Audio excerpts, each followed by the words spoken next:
but for Long Island. Two schools just about 10 minutes apart, arch rivals meeting for the 43rd time.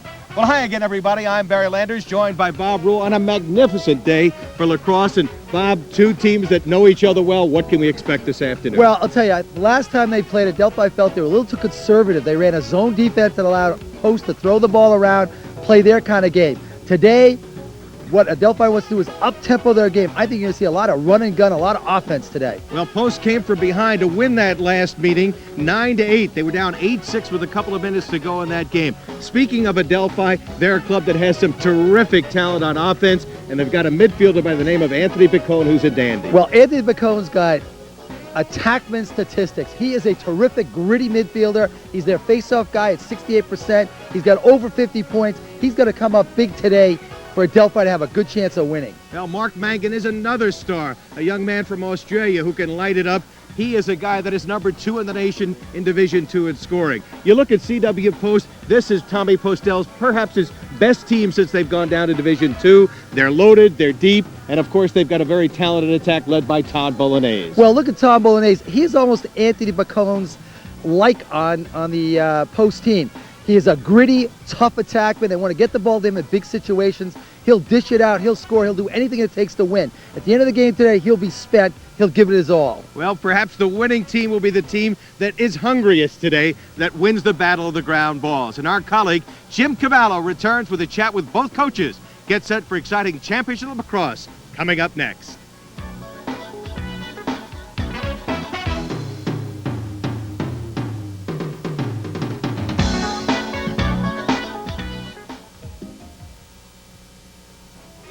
For NCAA Division II National Championship Lacrosse. Jimmy Cavallo standing by with our two head coaches. We start with head coach from Adelphi University, Sandy Capitos, in his 5th year. And coach, this is becoming commonplace for you. 4th time you guys are here. You've lost the last 2, but let's face it, getting here is an accomplishment in itself. I think it's a credit to the staff and the kids that we have in the program. They've worked very hard over the years, and I think it's a sign of some consistency in the program, and I'm proud of the kids and proud of my staff. When you look at your team right now, an outstanding year, but one blemish you can look at, the loss to CW Post, a game you guys led by a couple goals late. Did you guys get out of Adelphi Lacrosse in that game and do some things, maybe slow it down you weren't used to? Well, I don't know if we got out of Adelphi Lacrosse. I know that we did some things defensively that tended to slow the pace of the game down. I felt it was something that we needed to do to deal with some of the offensive firepower that CW Post has. And I mean, if I, again, would have thought that we'd have held them to 9 goals, I would assume that we would have come out with a win, but unfortunately it didn't work out that way. When you look at your opponent, you know Post plays defense with some of the best lacrosse programs ever. What's the strategy today for attacking these guys? I think we have to control the ball. I mean, I think face-offs are going to be a key. We need ball possession, and we need quality sets when we do possess the ball on the offensive end of the field. All right, Coach, good luck. Thank you very much. Going for his 2nd national championship as a head coach. We turn to CW Post. Coach Tommy Postel, a CW Post Hall of Famer, 13th year. And Coach, for you too, you were here in '96. You won it. You're back again. An outstanding year for you guys. Yeah, our team did a nice job this year. We ended up 10-1. We had 1 loss up at Rochester against Nazareth. We had a young team the year before, since the last time we were in the championship, and we felt that we would be a good team this year. You know, out here in New Jersey, New Brunswick, and it's really a Long Island flavor, this game. It's for the bragging rights. We know about the proximity of these two teams. What do you think about going up against Adelphi for this national championship? Well, it can be anyone, okay? This year it's Adelphi. Adelphi and Post go back a long time. They've really dominated the series. You know, we enjoy playing them, okay? They offer an awful lot on the field, okay? And it stresses our team to a certain degree to play a program like Adelphi, but we think we're ready. When you look at this Adelphi team, kind of an up-tempo, showtime style of offense, they can really score. You guys have one of the best keepers in the nation, one of the best defenses in the nation. What's the strategy for Post today? Well, we're not going to change our defensive strategy. We play man-to-man, sloughing man-to-man. We support, we reduce, we back up. We try not to get too spread out. And they talking about changing the tempo of the game and running up and down the field. That's fine too. You know, Sandy made a good point. It's the key to the game is controlling the ball. Both teams have to control the ball. You got to possess the ball. So, you know, we know their weapons. They know our weapons. The kids have to get out on the field and play the game. Good luck, Coach. Thank you, Jim. That's the Hall of Famer right there, Tommy Postel. We are just moments away from NCAA Division II. The national championship is coming up next. Come on back.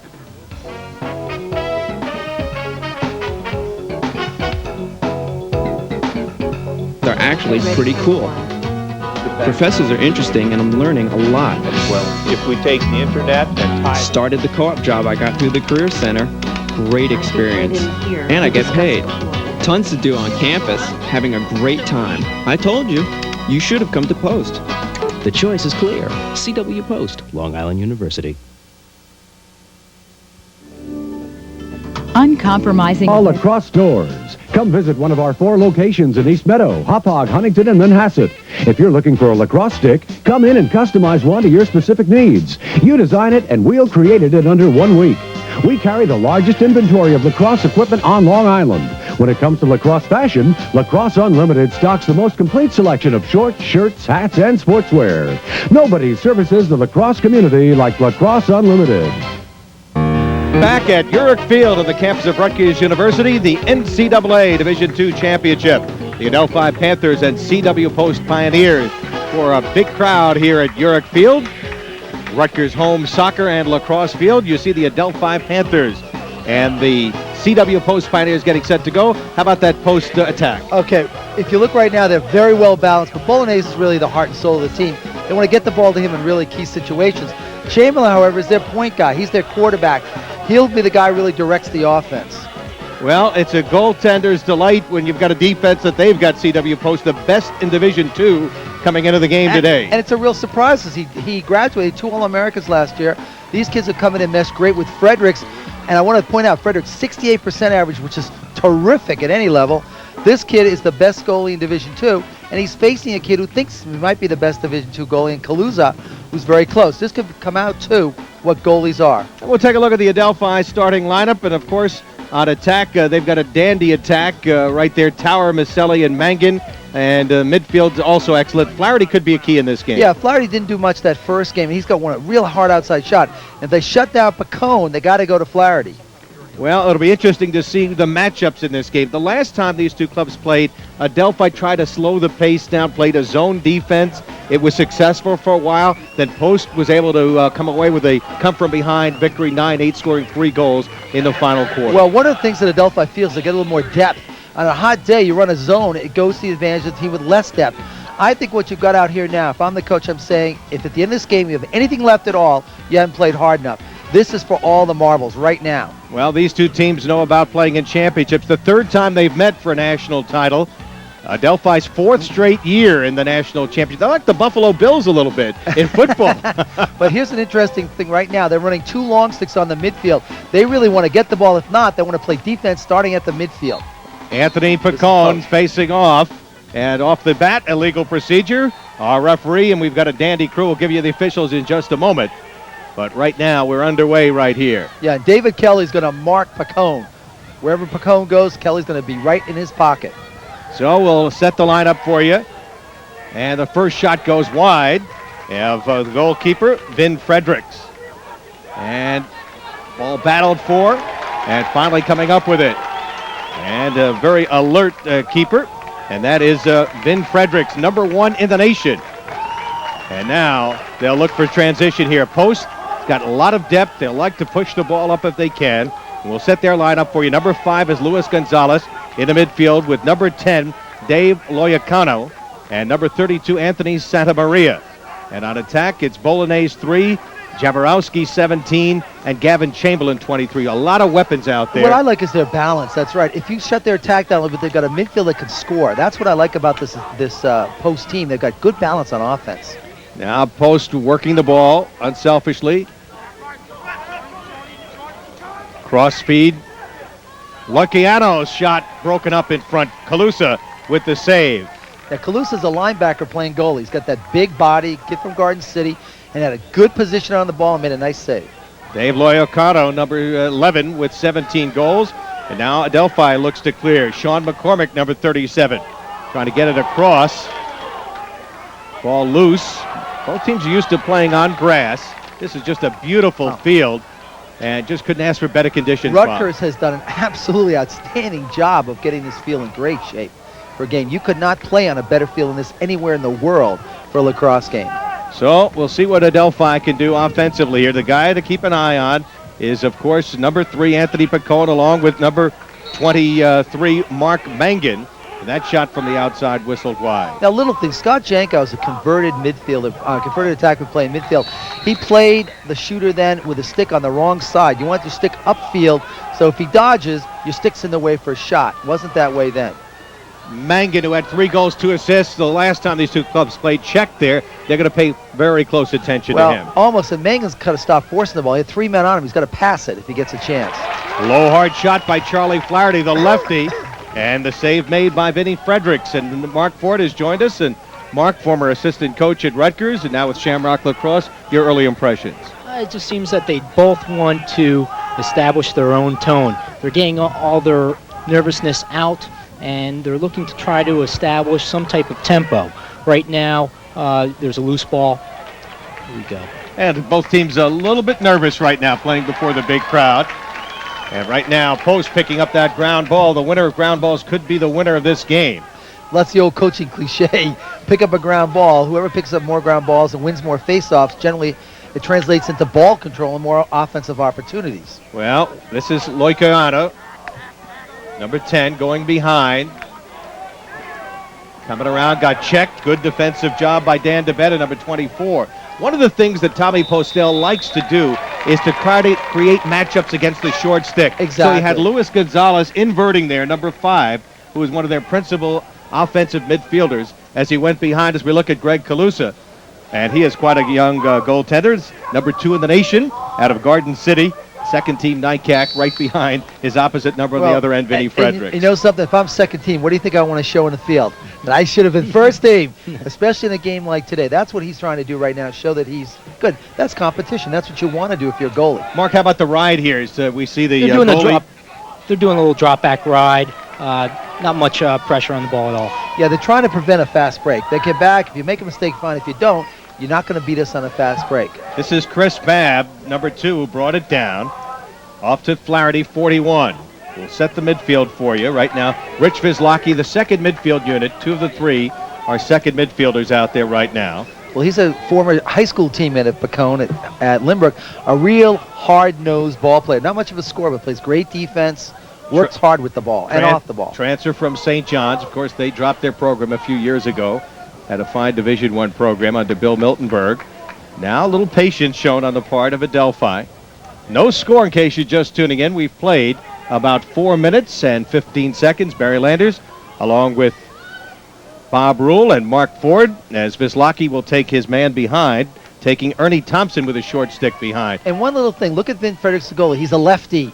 That is an advantage for goaltender because good shooters are used to shooting to the left side. Babb worked right into a double there. Good defense by the Pioneers. Loose ball. Flaherty trying to rake at it on the grass. And Flaherty will shovel it off to his teammate.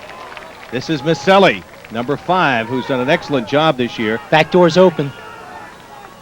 Maselli, number 3 scorer with 28 goals, 41 points. And now we watch the brilliant Mark Mangan. Mangan's problem is he only goes left-handed.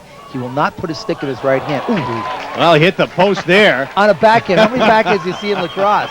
That's more like a hockey shot. Ernie Thompson leading the fast break, the 6'2 sophomore from Farmingdale, as he brought it down. And the pass goes right by his teammate, and it goes out of bounds. So the Pioneers with an unforced error there. Charlie Jaworowski was the intended receiver of that pass. You know, I think, Barry, one thing both teams have to do is move the ball around a little bit more. What they're doing is catching it, looking around, maybe making one dodge and coming out, and everything's allowing the defense to settle in. I think both teams have to move the ball around offensively, and then as Mark shouted out earlier, as a true coach would, all of a sudden the backside will get open. Get it to him. That's right. How about the ride again here, Mark, as we're seeing a little pressure and forcing Calusa to come up and play the ball a little bit. He's shutting off the goalie right now, looking to make an errant pass. Here the guy comes back over the midfield line.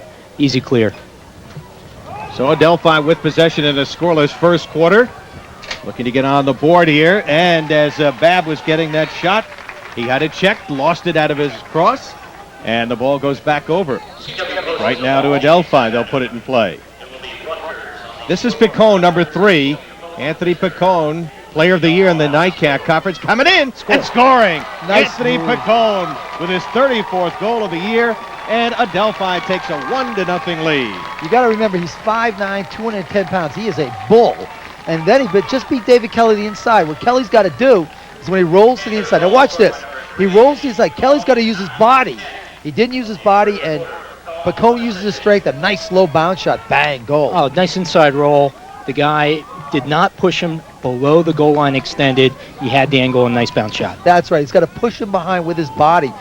A guy like Pacone is going to drive right through your stick if you try to stick check him. That's going to be a matchup that we'll watch all day. David Kelly, who normally plays against the attack man, playing against the midfielder. Right. And Kelly, perhaps in Tom Postel's judgment, is the best that he's ever had since they've gone to a Division II program. Well, he's got it, and it's a best on the best, in effect. That's what we're talking about right now, because Pacone is their big threat on offense.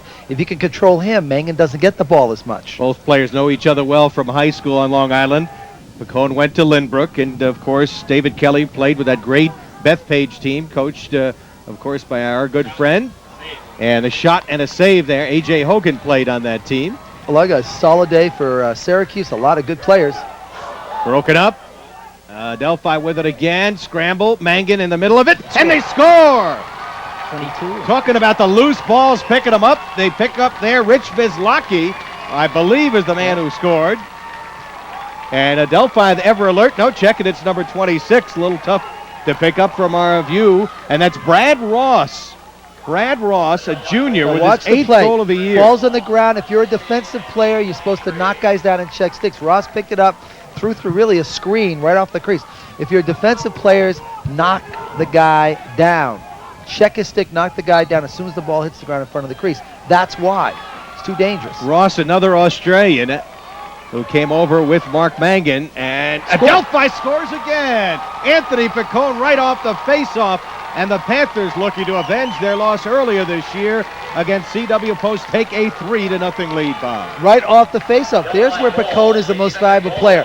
Not only does he win 68% of his faceoffs, but he's the leading scoring midfielder. I said before, he's got statistics that most attackmen would love. But Bob, no slide. No slide. He stands up. Somebody's got to take body there. Exactly. They haven't bodied the last 2 goals. Both times Post has not bodied the attack, the person who's taking the shot. And Tommy Postel will take a timeout right here. So Anthony Pacone has lit it up twice in the early going. He was held to 1 goal the first time these two clubs met.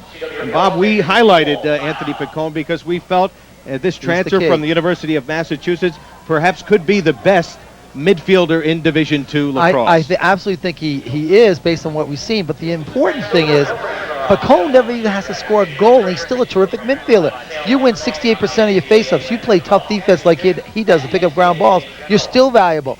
Throw that scoring in, and he is devastating at this level. I think you're going to need an adjustment on the faceoff. Whether you bring a wing guy in to take body on him, let's change his game up a little bit so he's not going to win, go down fast break score. The first faceoff, they use 2 long sticks on either wing, to, in effect, giving up maybe the fast break on offense to prevent the fast break on defense. That's what I think they've got to do. One of the things that Tommy Postel pointed out in talking about Vinnie Fredericks, he feels obviously his numbers speak for themselves.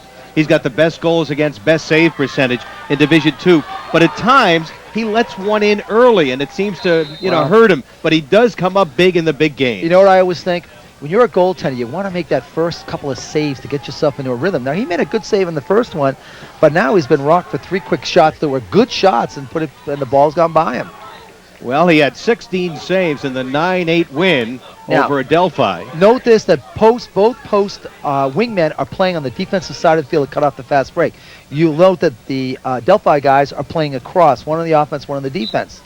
Good point, Bob. And on this beautiful field, able to pick it up easily, scramble for the ball. And Gonzalez will try to get it, runs into his own teammate, and a procedure penalty. Now, there's a mistake you see in high school. The rule is, for people not familiar with the game, is until one team gains control in the neutral section, you cannot cross that line where that N is on the NCAA if you're a defenseman or attackman. The post attackman ran over the line before there was possession. Possession was called, so Adelphi gets the ball. Not a good mistake. Our referee is Scott Boyle, and we'll give you the other officials. The umpire, Tommy Abbott. Tim Murray, the field judge. Terry Cullen, the chief bench official. Tom Holland is the penalty keeper, and Jim Carroll, the timekeeper. An outstanding crew working this NCAA Division II championship game. Good feed on the crease, and they score again. Chris Nice Babb play. off the beautiful feed from behind the cage. It goes back to what Mark Ford said. Mark says they found the backside. You move the ball quickly, find the backside before they slide. Bang. Very good shot against a lefty goalie. Quick back to Now watch it. Look at that. The backside. Look at that. Good shot. Far side. He had enough time to pick it up. Mark Mangan to Chris Babb. Excellent play. You know, they talk about Mangan just his scoring. He's got 42 goals, but he has 28 assists. Right. And that was a beautiful setup right there. Let's check in with Jimmy Cavallo right now. You know, gentlemen, I had a chance a moment ago to listen to Tom Postel, head coach of CW Post, as his team now trails 4-0. Of course, his problems are with his defense. He was all over his defensive guys. He says, Adelphi is beating us to every ground ball. We have to get more aggressive. Defense is what we do. He said, gentlemen, when they set up offensively, our outside guys, we must attack. Come on, guys. This is why we're here. Back upstairs to Barry. All right, good point. Right now, the Pioneers have the ball, Mark, and what do you look for them to try to do? Show some patience to set up a good scoring opportunity here? maybe just move the ball around, get the nerves out a little bit. You don't want to just stand around. You may want to go make some cuts, some picks, get some movement in the offense. All right, Scott Janko, number 11 out there. Swings it behind. Out there right now, number 23 is Chamberlain. Back to Janko, had the game-winning goal the last time these clubs met. The only shot he took of the game came off the bench and won it. He'll remember that for a long time. On the crease, trying to get the shot off, but it was blocked, was Charlie Jaworowski, Bob. Now look too. I look at Adelphi's defense. They're a little bit bigger than Post defense, and they're a little bit more physical. Brian Tower trying to go cross cage with that feed, but Fredericks anticipated it, broke it up. It was nice because he was wide open. Fredericks doesn't knock that down. We've got a Delayed penalty. We've got an offside call coming against Adelphi here, so it's a free shot. If he gets it, doesn't hit the ground, or he doesn't go out of the box. This is where the teams fail a lot of times, I think. Yep. You have a free shot, work to get that shot off. On the crease, he had a man there, but the pass went behind Todd Bolognese, and now the 30-second penalty will go in effect. And as far as man up is concerned, CW Post operating at about 27%, which isn't all that good, 19 for 71. And it's interesting. Tom Postel is one of the greatest attackmen ever to play this game, and he was absolutely devastating on man up when he played. Take it from me because I played against them, I know. So you would think they'd be a little bit more efficient. Let me correct that. It's going to be a slashing penalty, a 1-minute penalty. And we didn't see the initial penalty. We saw the flag drop, Bob. Yeah, I thought it was offsides. I thought the guy had skipped over the line. Adelphi man down has done a terrific job, almost 81% kill ratio. Only 17 goals given up and 87 shorthanded chances. Looks like they're in a 2-3 zone right now. Gonzalez has an outside shot, has got a cannon, number 5. They'll work it behind on the wing. Up top, Gonzalez. Pass broken up. Good job again by the Adelphi defense. You know what I saw? Post was very mechanical then. They were saying this is what we do rather than adjusting as athletes to what Adelphi was running as a defense, and Adelphi just picked that ball off. Mark Reeves did a nice job clearing it, number 42. Still a man down. Of course, the new rule this year, in the past, if you got it in the box, the penalty would be released, but now it's still in effect. I don't quite understand this. They should double the ball and try to get it back because they're going to be up man, and they're down by 4 goals. David Kelly trying to force a turnover. Did he go out of bounds? No, timeout call. Nice timeout by Capito. Sandy Capito's the coach of Adelphi, realizing that, look, he's up by 4 goals. He doesn't want to lose the ball and have them score while they're a man down. So he gets the ball behind now. He can reset his offense. Well, Sandy Capitos knows what it is to win. He worked under Paul Daugherty, and of course, Paul Doc Daugherty, what a great name in lacrosse. Adelphi has had some terrific teams. What I loved is that in Garden City, there were 2 Doc Daughertys. Yep. The coach at Garden City High School is called Doc Daugherty, and the coach at Adelphi for many years was Doc Daugherty. Mark, you surprised. I mean, we saw a big surprise in the game yesterday. Loyola falling behind very quickly to Maryland. A real blowout to start the game. Here today, we're seeing the same thing happen in the Division II championship. Same thing, and when we were at the quarterfinals last week, we saw big runs, 8-goal runs by Princeton, and I think that's what you're going to need here. CW Post can't panic right now. They have to make their own run, get back into their game plan. It's very early. There's a lot of time left. And they got a lot of guns out there. As you said, that's a good point, Mark. You usually get runs in lacrosse. The key is if you score 5, only let them score 3 when they run. Don't panic. Well, the Pioneers won the national championship 2 years ago against this Adelphi team. Let's not forget yesterday, too, Healy was in the goal for Maryland. Manhasset where did boy. he come from? Manhasset kid. Bob Rule, who coaches at Manhasset.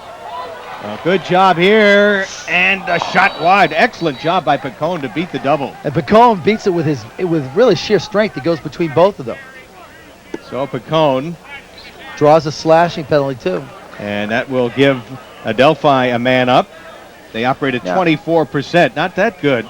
17 for 70. But you know what I like? Capitos is saying, all right, it's the last game of the season. I'm going to give it to my best player whenever I can. Picone's got 2 goals. He just drew a penalty. He's faced off, won a couple of face-offs, including that fast break where he scored. He's doing everything right now. Todd Postel serving the penalty, the coach's son. So it'll be interesting to hear the comments later. Right now, the second one. Seth Tierney also plays for Princeton for Bill Tierney. Mark Magan working behind, quarterbacking the club right now on the wing. Up top. Off to Flaherty, who has that hard left-handed shot. Good job by the defender to block it. Timmy Fagan, number 30. You know that, Barry? Underhand, wind up 3 times, try to shoot, finally gets blocked. Got to get that shot off quicker. Better to be quick than get more with on it. Anthony Picone has scored twice so far in the early going for Delphi. Ross the other goal along with Babb. Flaherty makes it 5-0 with an extra man goal. And he just rocketed that ball weak side and nobody picked him up. No one slid out. So the young man, a transfer from Herkimer, who played at Sachem High School, comes up with a rocket here. Now watch this. They're going to find the backside, which is what they're doing. Moving the ball around nicely. He gets it. Now nobody's moving for post right there. Nobody. And bang, he just beats the guy with a good shot. It was a replay of the shot prior. You would think they'd have an earlier slide coming up on the end. So Charlie Flaherty with his 23rd goal.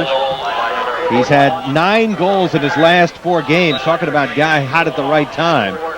And the depth of Adelphi, stunning post. It was post this year looking at a club that had so much depth, but you know something, Barry? They beat these guys by a goal earlier. I don't care what you say. It's very hard to beat a good team twice in the season. The post guys see it in the back of their mind and saying, we can win. We can win. We beat them before. Well, Flaherty coming up with goal number 5 on the extra man situation. 4:05 to go here in this first quarter. And Adelphi stunning CW Post 5-0. Post has got to change the momentum. Santa Maria, number 32, with 13 goals. Now, I only think they've got 1 shot on goal. I think early on, Kaluza made a save. I can't recall a shot since then, beginning of the quarter. Looks like they're changing up their offensive set a little bit here. Again, they're trying to take the short stick behind. They've got Brad Ross defending on the short stick. Good look in front, but a good check from behind as that shot was taken. Now, I'm watching Adelphi with a lot of confidence, especially defensively. Well, Chamberlain got that shot off. Just as he got the shot off, he was checked. And on the ball, Mangan kept it alive on the field. Goosed up. And Gonzalez now for the Post Pioneers. You know, it's the little things, Barry. I'm not quite sure why Kaluza gave the ball away then. Another forced pass. He was trying to get it to Bolognese. And again, Adelphi winning the battle of the ground balls. Here's Flaherty on a fast break opportunity. Off to big Brian Tower, the 6'4", 225-pounder. A freshman out of Hicksville has had a fine season. 20 goals. He's a finisher. And this is number 10 working the ball for the Adelphi Panthers. Brian Tower dropped it off now. Well, they'll play a little keep away here. Work the clock.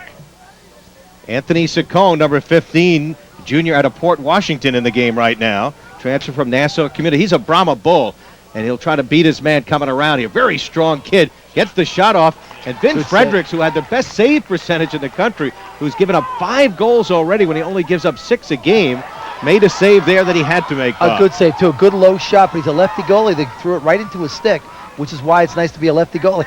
Looking for something here. They need something to change the momentum. Chamberlain is 23. He's out there on the attack now with Jaworowski. And this is Todd Bolognese drawing a penalty. And it'll be a man-up situation as the penalty will be assessed, I believe, against Sean McCormick, number 37. Got a hold. He got him up in the face. That's really what you teach an attacker. When a defenseman gets a little bit behind you, sticks a stick in front of you, try to drive through it, and invariably they'll try to hold you. That's just what happened now. It's a good play by Bolognese to draw that hold. Well, Post needs something, Mark Ford. They really do. This is a key man up. Last time, I don't even know if they got a shot in the man up. So actually, yeah, what ended up down the other end, and Picone drew a foul, and Adelphi ended up scoring. So it's got to be a little less tentative. Move the ball around, look for a shot. Scott Jankow is a guy that they might go to. Working it behind now. Loyacano, number 10. Good-looking senior from Ridge out of Longwood. Pass again. They're not sharp. And again, Adelphi picking up that loose ball. That pass was deflected on a nice play by the Dan defender. DeBetta rifles one with a long stick. And that would almost hit a window in the car. On the other, hit the tailgaters. The far parking lot. A few of those tailgaters maybe have to stop drinking that beer and pay a little more attention. The fenceman's dream, you come down and ram that ball. Flaherty will swing it behind. Barrett Landers along with Bob Rule, Mark Ford, NCAA Division II championship, deflected out of bounds. It'll still stay in the hands of the alert Adelphi Panthers with 1:27 to go. If you're Sandy Capitos, you couldn't have designed it any better to start this game this way. Yeah, the interesting thing is you don't want to give this up. It's all fire right now, and then you start playing not to lose and conservative. And Post has got the offensive the power to come back again on you. Well, again, remember that Post came back trailing 8-6 late in the fourth quarter to beat them. 9-8 the last time they played. So right now, Adelphi looking at the clock with 1:10 to go. Flaherty working against Kelly, who picks him up. And he gets a shot and hustling to the ball. Adelphi, good job that time by Chris Babb. Now the question then is, was that a shot? I'm not quite sure. Not much angle. He had no angle at all. He came in right-handed, and I kind of got to goose it over the top of the goal. They have numbers. And they'll go to the cage here. Good save by Fredericks down low. It's another shot and a score. So denied once, he comes back with the goal. Rich Vizlaki, he was stopped once, came back on the rebound, and he now has made it a stunning 6-0 lead for Adelphi. Barry, we talk about ground balls. Twice now on the crease. It's Adelphi picking up the ground balls and scoring goals. There's Vizlaki. Terrific play. I mean, just a real hustling type of play. So Rich Vizlaki scores. And, you know, we talked about the depth and balance. You got Ross and Babb and Vizlaki, not your big scorers. Right. They have 3 of the 6 goals. But they're gritty. You know, Barry, again, ground balls can be everything in the game. And right now, Adelphi's picking up all the ground balls. Face off one And again. again, good job. Gonzalez could not win that face-off. Picone won it. And once again, this is Chris Babb, a transfer from St. Andrews, a Division II school down in North Carolina, and we get a whistle. Now, what you see there, people not familiar with the game, that's a push without possession, which means if the other team picks it up, you lose control of the ball, which is what happened then. Post down with time running out. 22 seconds going to disastrous first quarter. Gonzalez forced wide against the defender, number 44.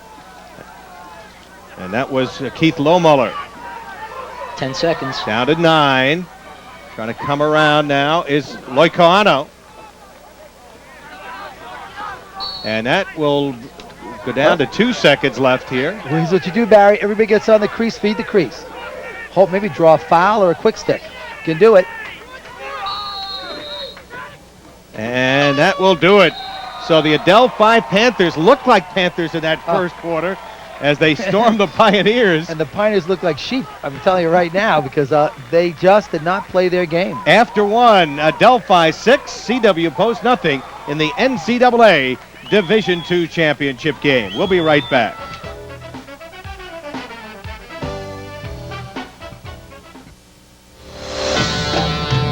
The New York Lacrosse Academy has been teaching boys and girls ages 7 through 17 in winter, spring, and summer at convenient indoor and outdoor facilities on Long Island. Our program is designed and taught by individuals who excel at working with youngsters. Students are grouped according to age, size, and skill level. The New York Lacrosse Academy is dedicated to giving every player a fun experience with maximum professional and personal instruction. Call Bob and Barbara Schwab at 628-3305 and let your child have the experience of a lifetime.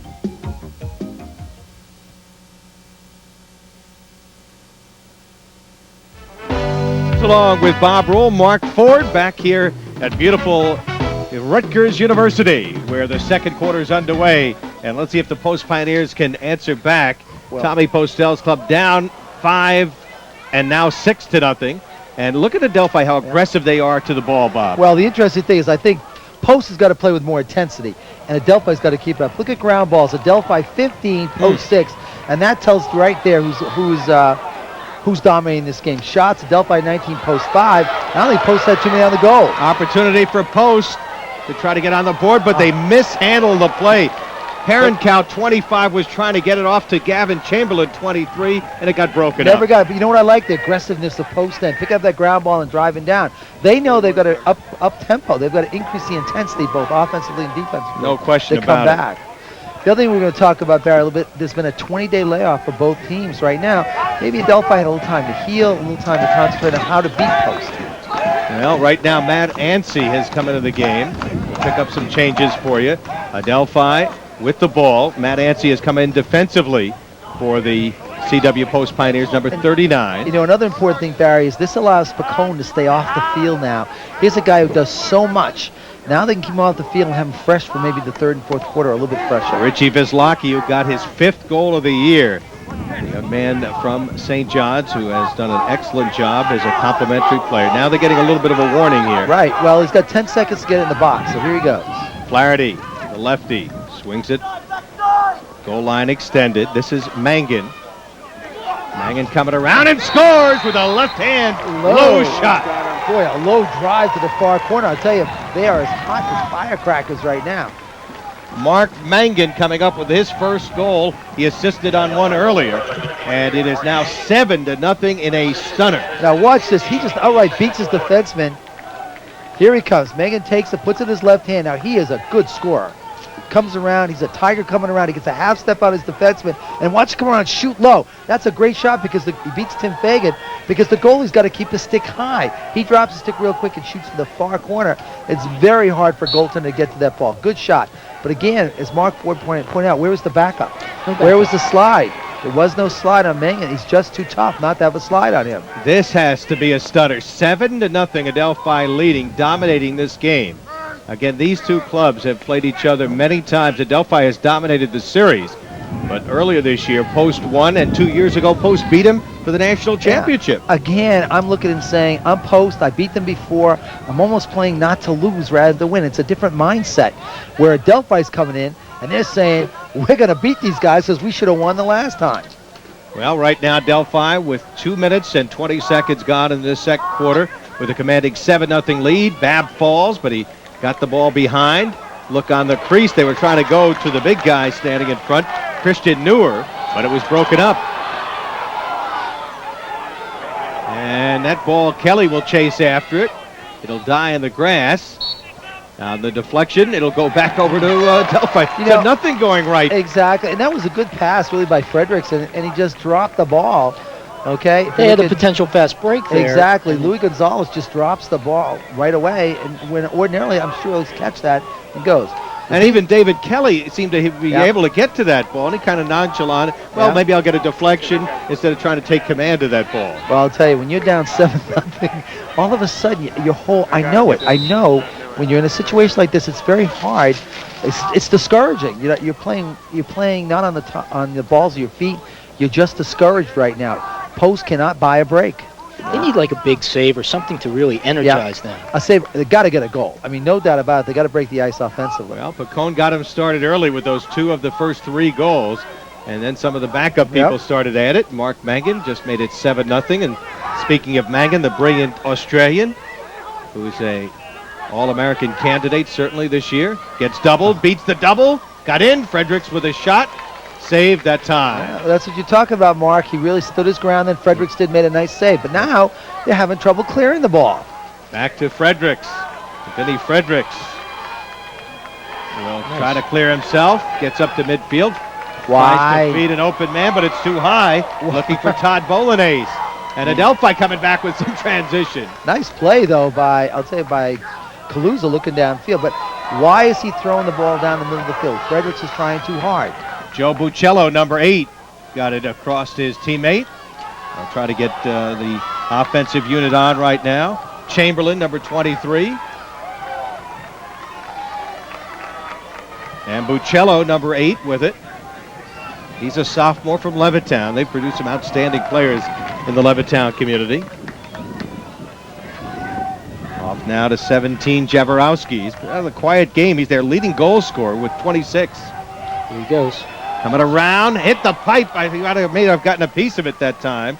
On the good opportunity coming from behind. He had a short stick on him, which was a smart play. But when things go right for you, everything goes right. You hit the post, You're the goalie, he beats you, and the post gets hit. The ball gets deflected, it's off the other guy's stick. Yep. Everything goes right sometimes for you. Again, Adelphi super aggressive. Number 42 there was Mark Reeves all over. And they're doubling and their post is not able to find the open man. He was all over Loyacano. Good job again here. Jaworowski gets the shot. Handled easily by Kalusa. Nice pass, a nice save by Kalusa. He's a big boy. 6'1", 200 pounds. He takes up a lot of the cage. He's made 2 good body saves where he's just in good position. And the ball's hit him. And he's, of course, replaced a 3-time All-American, Richie Grismer. Who was one of the assistant coaches working with them. So, but Greg came from a great program, the Garden City program, which is one of the top programs in the nation. So, got good coaching at that level. Well, no wonder year in and year out that Garden City and Manhasset in Nassau County are such outstanding clubs. You've produced some great goalkeepers, both schools, the high schools. Right here, we're down to the final 9 minutes, 27 seconds. Opportunity in tight, but it's broken up.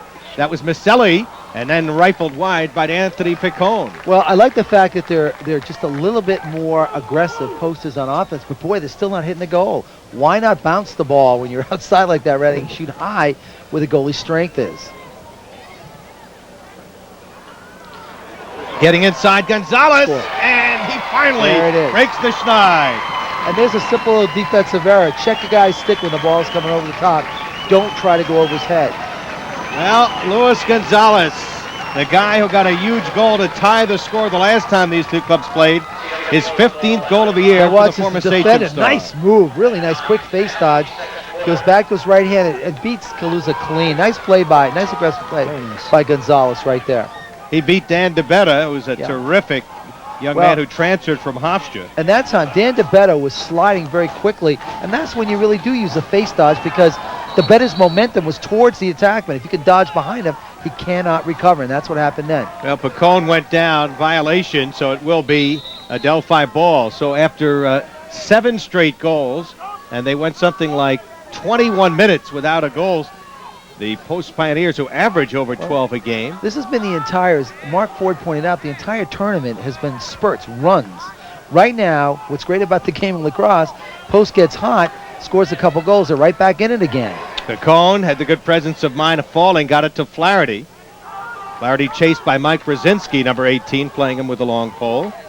We just saw Washington College with an 8-goal run to beat Nazareth for the first time in 3 years.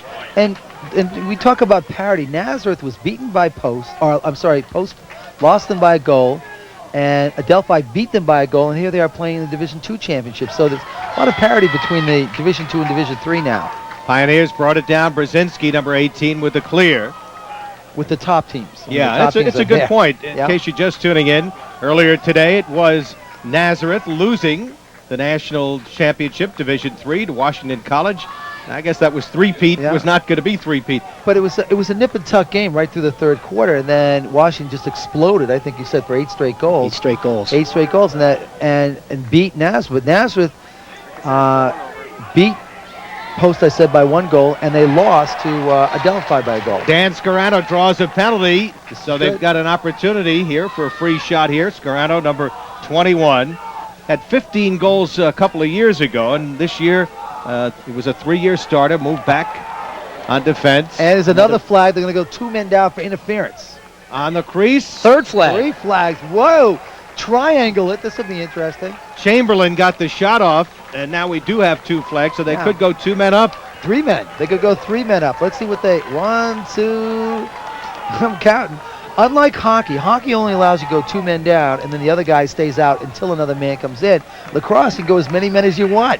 Yeah, and I like to use geometry. First you have a rectangle, then you go to triangle, then you go to line, then you go to point in terms of guys playing in front. That's what we've got here. See if we can pick up all the penalties here. Flaherty is headed to the penalty box. Picone is in the box as well. Now, I once, as a goaltender, only once did my team ever go 3 men down, and it was against Syracuse. They scored on me in the first 2 seconds, I think, with the ball. That's when you beat Syracuse, right, at Cornell? Syracuse wasn't quite the team they have been the last couple of years. By the way, what are your impressions of Roy Simmons? Well, he's a wonderful man, and I remember when tell you a funny story, his father retired, Roy Simmons, when I was a junior. So Richie Moran, the great guy, says, shake hands with him. He's such a wonderful guy. So we all shook hands with him. He came back the next year. I don't know why. So Roy started coaching when I was a senior at Cornell, Roy Simmons Jr. Well, I'm counting the numbers up for Adelphi. They seem to have 5 out there. 5 out there, so that one penalty might have been there was a penalty on one man twice, so the guy's down like a minute and 30 seconds. Well, Flaherty is in the box. Picone was in the box, but it is 6 on 5. Good opportunity for Post to try to get back in this game. They'll work it in tight, and that shot deflected in tight. They got it to Santa Maria, 32. Now, what happens if one man gets more than one penalty? He serves it consecutively. So if a guy had a slash and a push, he'd be out for a minute and 30 seconds. But he goes in on the first penalty. If it's not up, he's still out if they score a goal. And Scott Janko in close trying to put that home. What was nice is Caluso did not give him anything but the far corner. That's the key. Hug the pipe if you're a goalie and force them in to shoot wide.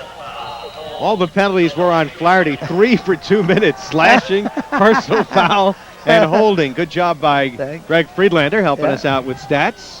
Get that great. little note. So they're going to have a full 2 minutes here. And if you get 6 minutes, you're out of the game like basketball. Yep. So he's got 2 against him now. Bolognese will pick it up, so they're wasting valuable time here. Well, they feel they've got 2 minutes, which is Actually, kind of it's a long 2.5 minutes when you add up 2.5. all the penalties. But they want to cash in here and keep the momentum. Jankow up on the wing. The ball's moving too slowly, Barry. That's the problem here. It's allowing the zone to really switch. And there is a pass inside the zone, which is a huge mistake. Yeah, Gonzalez trying to force that. And, of course, it was his own defense that Adelphi employed the first time they played. And now Adelphi, a man down with a chance to pick up a goal here. And it's stopped in tight. Vizlaki with the opportunity. You know who did a great job is Kelly getting back, number 7. He raced back, David Kelly, and just checked the stick. Back come the Pioneers, and in tight they miss as they rifled that one wide from in tight. And another key, let's see what they're going to call it. Yes, another key mistake by Post. They did not have a man covering behind, so the ball goes to Adelphi on for a clear. Again, people not familiar with the game, the nearest person to where the ball goes out of bounds gets possession. In this case, it was an Adelphi defenseman, not a Post attackman. A bad mistake by Post. You saw Scott Jankow just head off the field. We'll get a timeout taken here with 5:48 to go. And the score, 7-1 in favor of the Adelphi Panthers as they jumped in front early. And I don't think, Barry, they got a shot on goal that entire, when they were up a man. We're talking about CDO Post. They did not get a shot on goal during that entire man up. A couple shots, but they were wide. Well, we were talking about Roy Simmons retiring. Who do you think is going to step into that program? John Desko, the assistant coach.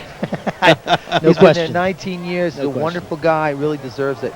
And I think that, he's the guy. In fact, it's funny. He was already kind of recruiting a couple of days ago when they were down for the quarterfinals. He was over watching Garden City play, checking players out, because they've got a player now, Tom Glisker, who plays on their second midfield from Garden City. So he was already looking over Long Island talent while he was down there during the quarterfinals. Part of the crowd here at Ursack Field, named after a former Rutgers player. A player, and it's a great little story.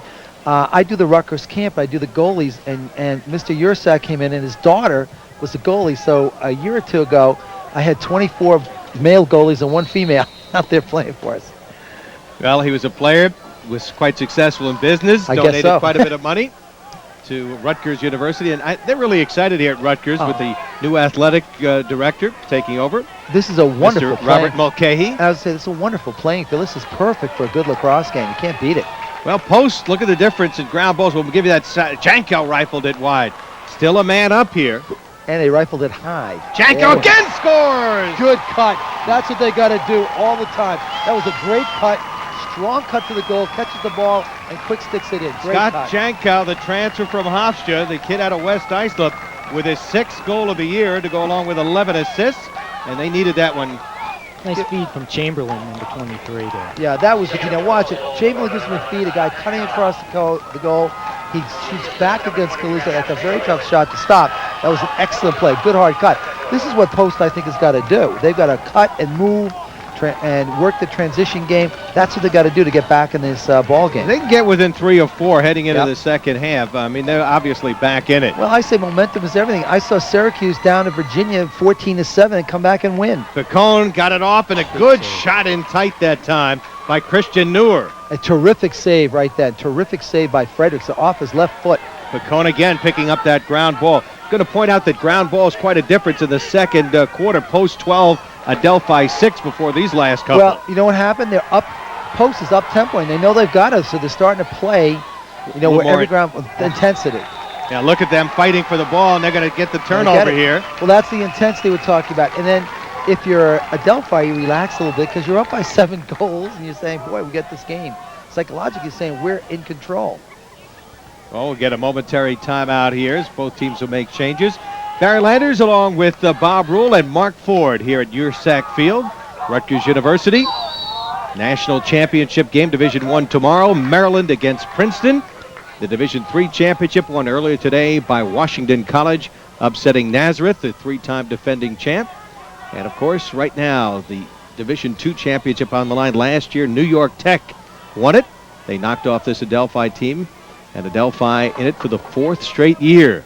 You know, Barry, if you want to see the best lacrosse played all year long, a great lacrosse spectacle you cannot beat this weekend. The semifinals are on a Saturday. The 2 finals on a Sunday for Division II and III, and the finals tomorrow. It's a fantastic weekend of lacrosse. Pioneers trying to get something going. Buccello, number 8, again trying to draw the short stick. He's got a short stick on him, so I think he's got to put a little pressure to get to the goal. Joe, not really an offensive threat, just 3 goals on the year. You'd think they'd have someone else with the ball in their hands and trying from that position behind. But, sometimes he could draw a penalty because he's real quick. He'll draw a penalty against a short stick guy. Maybe he won't score if he draws that penalty. Now Loyacano, another midfielder, inverts.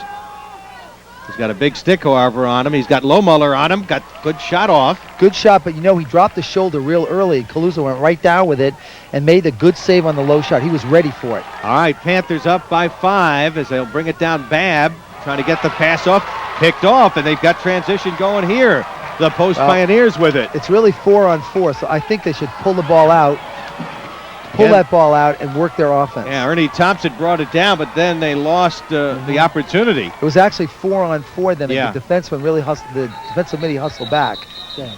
And it looks like we're going to get a timeout called here to settle things down by the Adelphi Panthers, who have been all over the Post Pioneers. They led. Let's recap. I think that's a smart timeout. Very smart. You know why? He's going to get the guys together. He's going to say, look, we don't want to have them run and get a couple of goals. Get the ball down, settle it down, and make Post play us. Let's recap the scoring, Bob, for you. Picone made it 1-0 with the first of 2 goals that he scored on the afternoon. The brilliant midfielder who has now 35 on the year. And then it was Ross coming up with a goal. Picone followed. Babb and Flaherty made it 5-0. Vizlaki 6-0. Mangan made it 7-0 in the second quarter. And then finally Gonzalez came up with a goal, and they also came up with another goal, Janko, to make it 7-2. Let's check in with our sideline reporter, and let's go to Jimmy Cavallo. And welcome to the sidelines, gentlemen. With me is John Weaver. He's the editor-in-chief of E.Lacrosse, an online magazine. And John, why should lacrosse be left behind in the computer boom? You guys are right there. They're not left behind. As a matter of fact, E.Lacrosse provides a high school, college, club, rec, not only coverage, but video coverage on the web. And they just have to check it out. The internet address is www.e-lacrosse.com. And we invite everybody to come out. It is a free publication. We are advertiser supported. Big weekend here at Rutgers. Are you guys updating? We have the Division I final. Division III already went down. Here's Division II. Are you guys continually updating? Absolutely. As a matter of fact, it's one of the benefits of being on the internet. Our people here have laptops and cellular connections. We could basically update the page that this tournament was held at the top of Mount Everest. It's been a wonderful tournament so far. We're especially happy to see Division II included in the Final Four format. It is e-lacrosse.com. Barry, I know you'll dial it up. I've already done it. My son Greg, who's a computer whiz, has got me hooked into the internet, and John Weaver and those folks do a great job. Right now, trying to do a job for the Adelphi Panthers with a 7-2 lead. They've got possession of the ball. Anthony Picone, number 3. Now watch how they're basically weaving the ball right now. They don't want to give up a goal. They don't want to give any momentum at all to Post. Miceli to Picone. He'll go cross field with it. Flaherty, who's had a goal, number 41. So they've gotten goals from the midfielders. Their attack really hasn't been done too much. Tower, Miceli, they've only had one goal from the attack today. But you know something? That's the balance that they're talking about, the good balance that they have. Miceli getting inside, got checked as he got the shot off. It trickles here, trying to get to it. Fredericks, good job by Vinny Fredericks. He's got Mangan all over him riding. Jeez, Mangan whacks him hard. And Mangan's going to be called for a penalty. Yeah. He leads the club in penalties. I believe they that. play tough in Australia, huh? It's like a tomahawk in his hand. And you see, that's not what what Adelphi wanted to do. They come down right now, they score a goal, and then they go a man up. It's 2-goal swing. Paraquat brought it down, and let's see now what the mistake is here. I'll tell you the mistake. He came out of the box. He had to know that the guy was going to be up in there. Rob Paraquat, a freshman, mistake. The young man out of West Islip plays for an outstanding program there, and we get the flag call. And illegal procedure. Illegal procedure, indeed. They might have had a quick sub. I'm not really sure. I count 5 guys in front of him, though.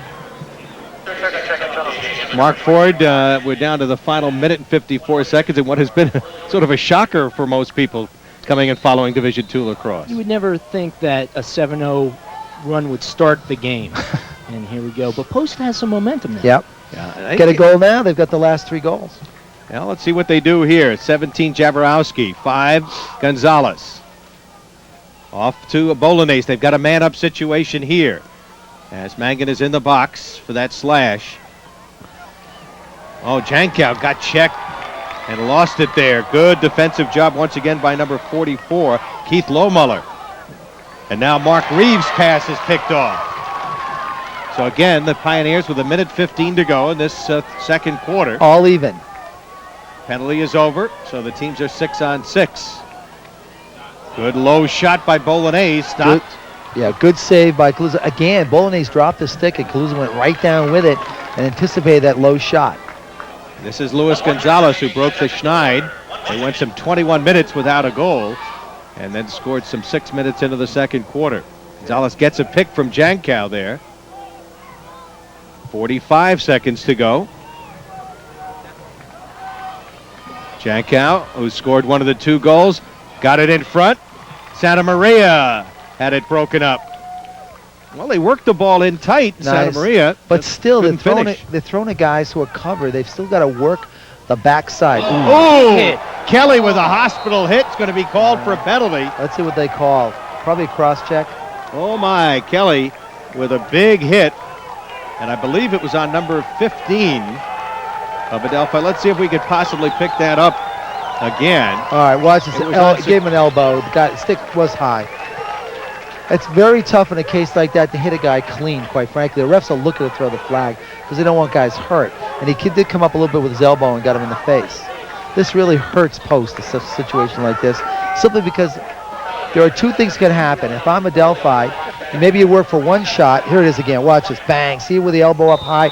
And you could see him bring his arms up. As soon as he did that, the referee's going to blow the whistle. It's going to hurt momentum next half, too, because they're not going to have the ball to start the second. Well, unless if I'm Adelphi, maybe you go for 1 shot, then keep the ball. Now, what happens in lacrosse, if you start the next quarter or half and you've got a penalty, you're up a man, you keep the ball on offense. You don't face off.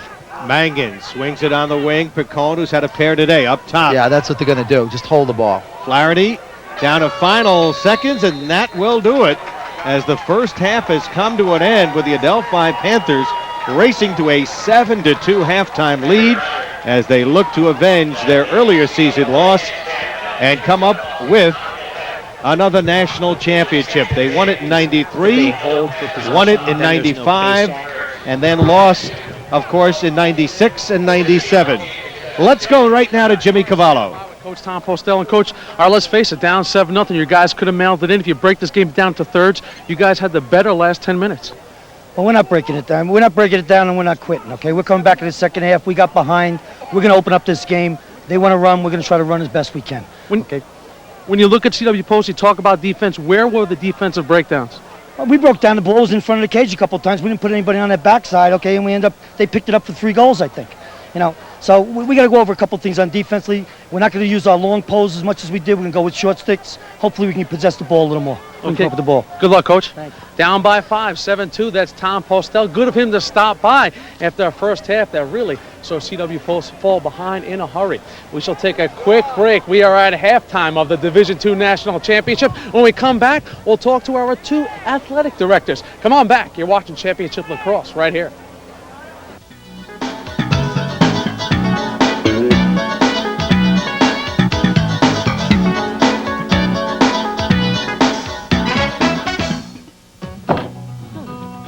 I've been thinking about it for a long time. I knew earning a master's would help my career. But the job, my family, how could I finish college? I barely had time for myself. CW Post offered me the intelligent solution. Excellent academics, flexible schedules. Designed for people with busy lives. Classes are small, and the professors really know me. It's the education I've always wanted. I'm glad I came to Post. The choice is clear. CW Post, Long Island University. Lacrosse Unlimited, home of Long Island's all lacrosse stores. Come visit one of our 4 locations in East Meadow, Hauppauge, Huntington, and Manhasset. If you're looking for a lacrosse stick, come in and customize one to your specific needs. You design it and we'll create it in under 1 week. We carry the largest inventory of lacrosse equipment on Long Island. When it comes to lacrosse fashion, Lacrosse Unlimited stocks the most complete selection of shorts, shirts, hats, and sportswear. Nobody services the lacrosse community like Lacrosse Unlimited. When in New York, stay at one of the 9 Manhattan East Suite hotels where you get a spacious suite with a full kitchen for the price of a regular hotel. Call 1-800-ME-SUITE. That's 1-800-MESUITE. Hi, I'm Mike Cordy. 1976, I came to Long Island to play with the New York Islanders. I used to use the stick to take care of business on the ice. Now that I've traded in my hockey stick for lacrosse stick, I'm having a lot of fun coaching my daughter's team here on Long Island. When I'm not on the playing field, I'm here at my office at A.G. Edwards, keeping up with the latest stock quotes and market trends. We may not be the largest firm on Long Island, but we're committed to serving our clients and the Huntington community. For investment advice, call me at 516-427-3100. A.G. Edwards.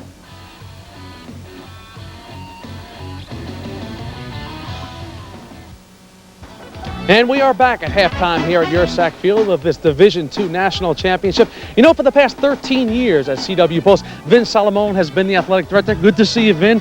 And first of all, let's start right at the top. What a weekend of lacrosse here at Rutgers. I know you guys came in Friday night, the banquets, just a lot of lacrosse chatter. Oh, it's been fantastic. We've been looking forward to this for the past few years. As you know, the championship has been held down in Maryland. And especially us Northerners, we wanted to have our fans get a better shot at it, and so we've been looking forward to having it up here. You know, when you look at the history of this Division II lacrosse championship, Adelphi and CW Post sprinkled all over it. You guys are making your 4th consecutive trip. You talk about Adelphi, CW Post, 43 years of playing this game. You have a seat on the chair of the Division II in the selection process. You're one of the guys who puts the teams to get here. Even on Division I, you have a say. When you look at the Division II format, is there any conversation about maybe opening it up a little bit to mirror Division I, make more of a playoff where, you know, multiple teams will get in? Oh, definitely. The problem lies in that the NCAA has a rule for championships. You must have 40 schools that play the sport in order to have a championship. Well, we only have 30. And in fact, next year is the last year that this championship is protected. Hopefully next year, in January when the NCAA meets, we're going to have legislature there to expand this to future dates. You know, one thing about an athletic director, if the spring sports teams are not getting the job done, maybe makes life a little easier. Doesn't have his schedule extended. Not the case for Vin Salamone. CW Post, an outstanding spring season. You've been a busy guy. It's been fun. It's been fun. That kind of busy you love. Our baseball team won the Eastern region of the Mid-Continent Conference. Our softball team won the NICAC, went on to the NCAAs. They won the first 2 at the NCAAs, and then they sort of fell apart after that. But I'm proud of every one of them. They did a great job. You yourself, a Post alumnus, played lacrosse yourself, and I know you have some ties to both of our head coaches. All you guys are in the mix. Oh yeah, it's family. It's family. Tommy and I, Tom Postel and I, played together. He looks a lot older than I am, but I'm a few years older than Tommy. And Sandy at one time coached for us. He was our goalie coach. All right, that's Vince Salamone right there. He is the athletic director at CW Post. We are at halftime here of this Division II National Championship. We'll take a quick break. We're right back.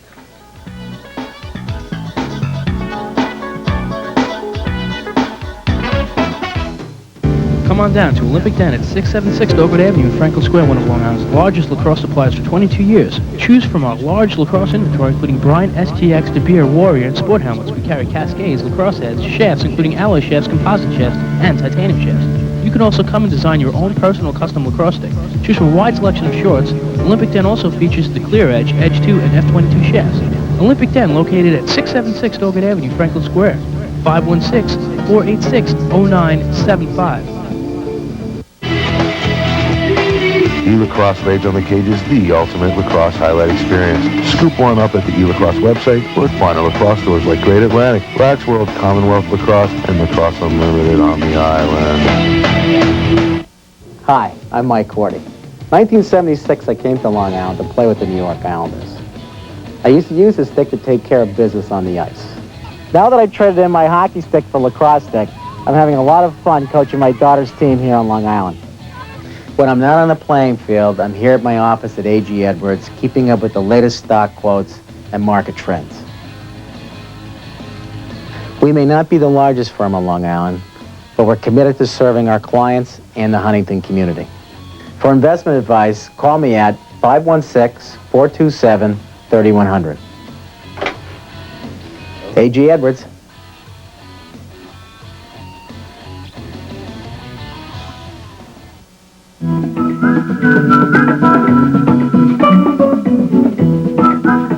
We helped David Nolan with a pre-approved mortgage, which gave him the bargaining power to buy his family a bigger house with a lower bid. Chase Mortgage Pre-Approvals. They make every one of our 23 different mortgages even more valuable. Another way you're worth more at our bank. Chase, because the right relationship is everything. And welcome back to Rutgers as we continue on at halftime here. Well, we bring in athletic director number 2 for the past 14 years. Bob Hartwell has been at the helm of Adelphi University. And Bob, did I give CW Post 4 straight trips to this NCAA Division II championship? It's actually Adelphi, and you guys have got to be excited about that back again. Yeah, we're very excited to be here, and obviously with the change in venue so that Division II is playing with Division and Division III, we're very pleased about the setup here at Rutgers. Is this the bragging rights for all of Long Island? I mean, we're talking about Division II, a national championship of lacrosse, but I mean, 43 years you guys have been going at it. The school's just about 13, 15 minutes away. This is for the Long Island title, too. Well, it's a lot of fun. CW Post and Adelphi have been the stalwarts of lacrosse along with Hofstra.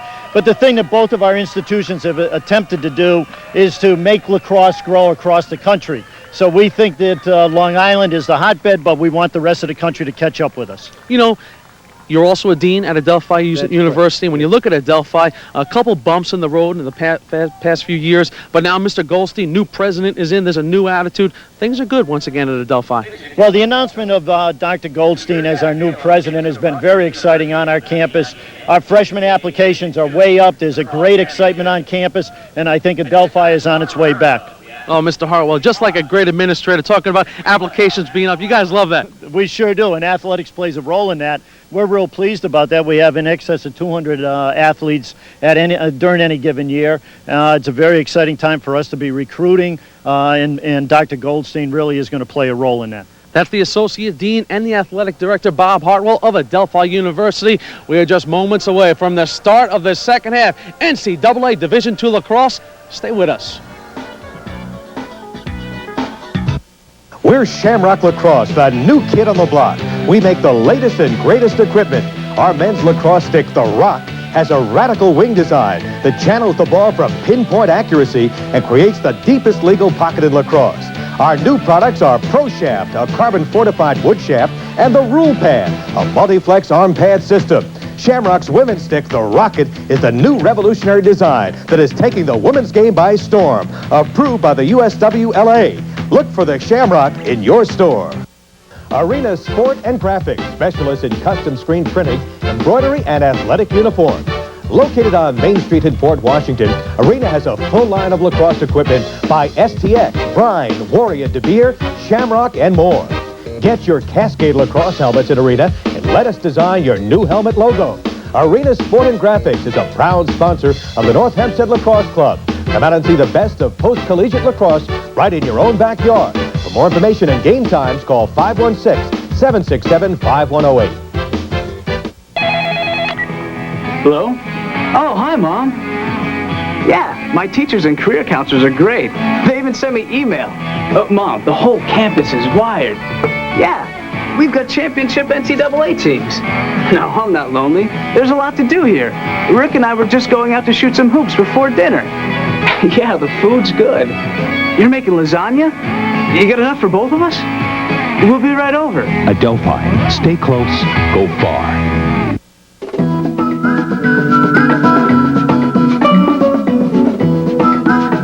We helped David Nolan with a pre-approved mortgage, which gave him the bargaining power to buy his family a bigger house with a lower bid. Chase Mortgage Pre-Approvals. They make every one of our 23 different mortgages even more valuable. Another way you're worth more at our bank. Chase, because the right relationship is everything.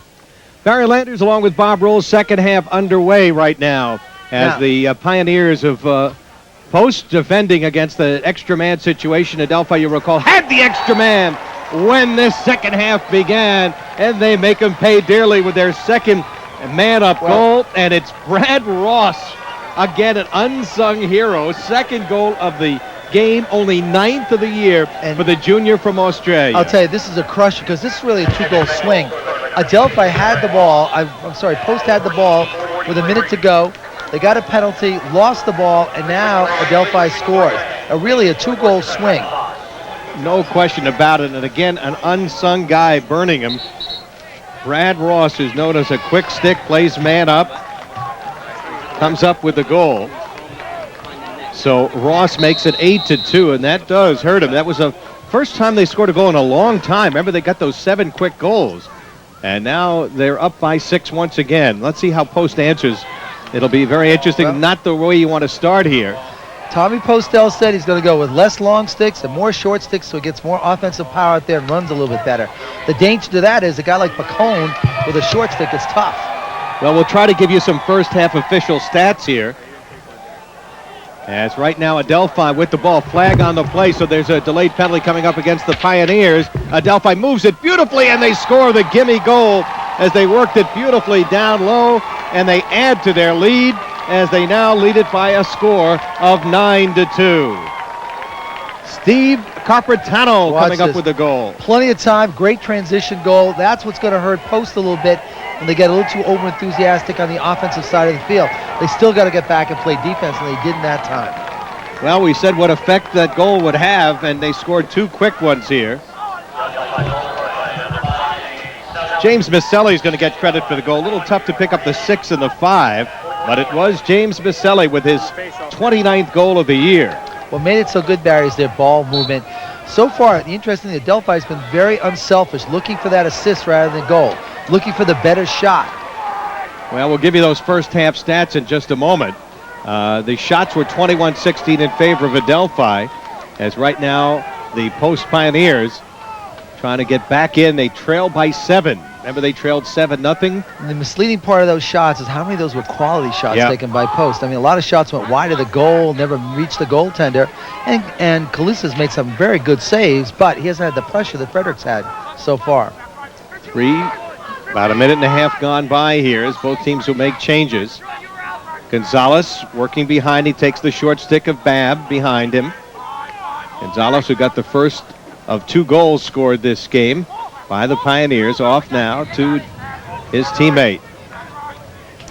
I just don't see Post putting a lot of pressure on the goalie. They're not moving around, a lot of one-on-ones. Nope. And there they lost the ball again. That's a good point, Bob. They did lose it. We got a flag delayed penalty call coming up here. Okay, now that's a hold. That's a 30-second foul. That's called a technical foul. If you've got control of the ball and someone holds you, you go down for 30 seconds. Not a minute, because it's not considered a foul. That could hurt you. That's what a personal foul is. That's a foul that would be for a minute. Again, every single time that Post goes to an extra man now, it's critical that they score or at least get quality shots on goal. Well, we'll see what happens here with the man-up situation. Post was 1 for 4 extra man in the first half. Gonzalez is number 5. He's got a good hard outside shot. Working on the wing. This is Gonzalez. Good ball movement here. And Jankow trying to finish. Getting a piece of it was big Greg Kalesa. Right? Came around, shot high where to the goalie straight. Goalies in close especially are going to be tougher high because that's where their stick is. Got to try to shoot low then. Off up top. Penalty's over. Teams are all even, so they're 1 for 5 now. Feet on the crease. Tough pass to try to complete as they were looking down for the cutter Bolognese. And as the ball comes to midfield, we get a stoppage in play here. Offside. And it will just be a loss of possession here. Now again, people not familiar with the game, offsides is when on the offensive side of the field, offensive half of the field, you've got to have a minimum of 3 players.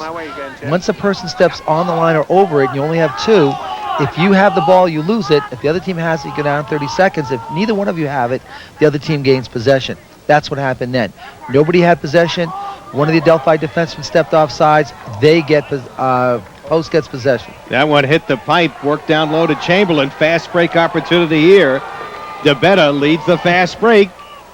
And that one deflects wide. And it'll still be Adelphi ball. They've done an excellent job, Adelphi, using their speed, clearing the ball, and getting down for good opportunities off the transition. Look, Adelphi's playing with tremendous amount of confidence right now, Barry. These guys are up by 7 goals. They're right now, know they're in control, and that gives you that confidence to do a lot of good things with the ball. And of course, Adelphi playing defensively here in the second half without Keith Lohmuller. Number 44 is out with a knee injury. He's one of their key long pole defensive middies. He was an All-American a couple of years ago, blew out his knee, you'll recall, and been used primarily as a long pole defensive mid. Here's Flaherty cranking one.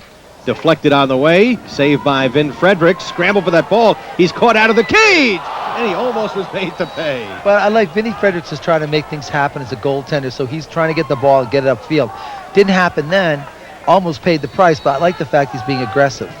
Well, ground balls in that first half, which at one point were decidedly in favor of Adelphi, turned out 29-27 in favor of Adelphi.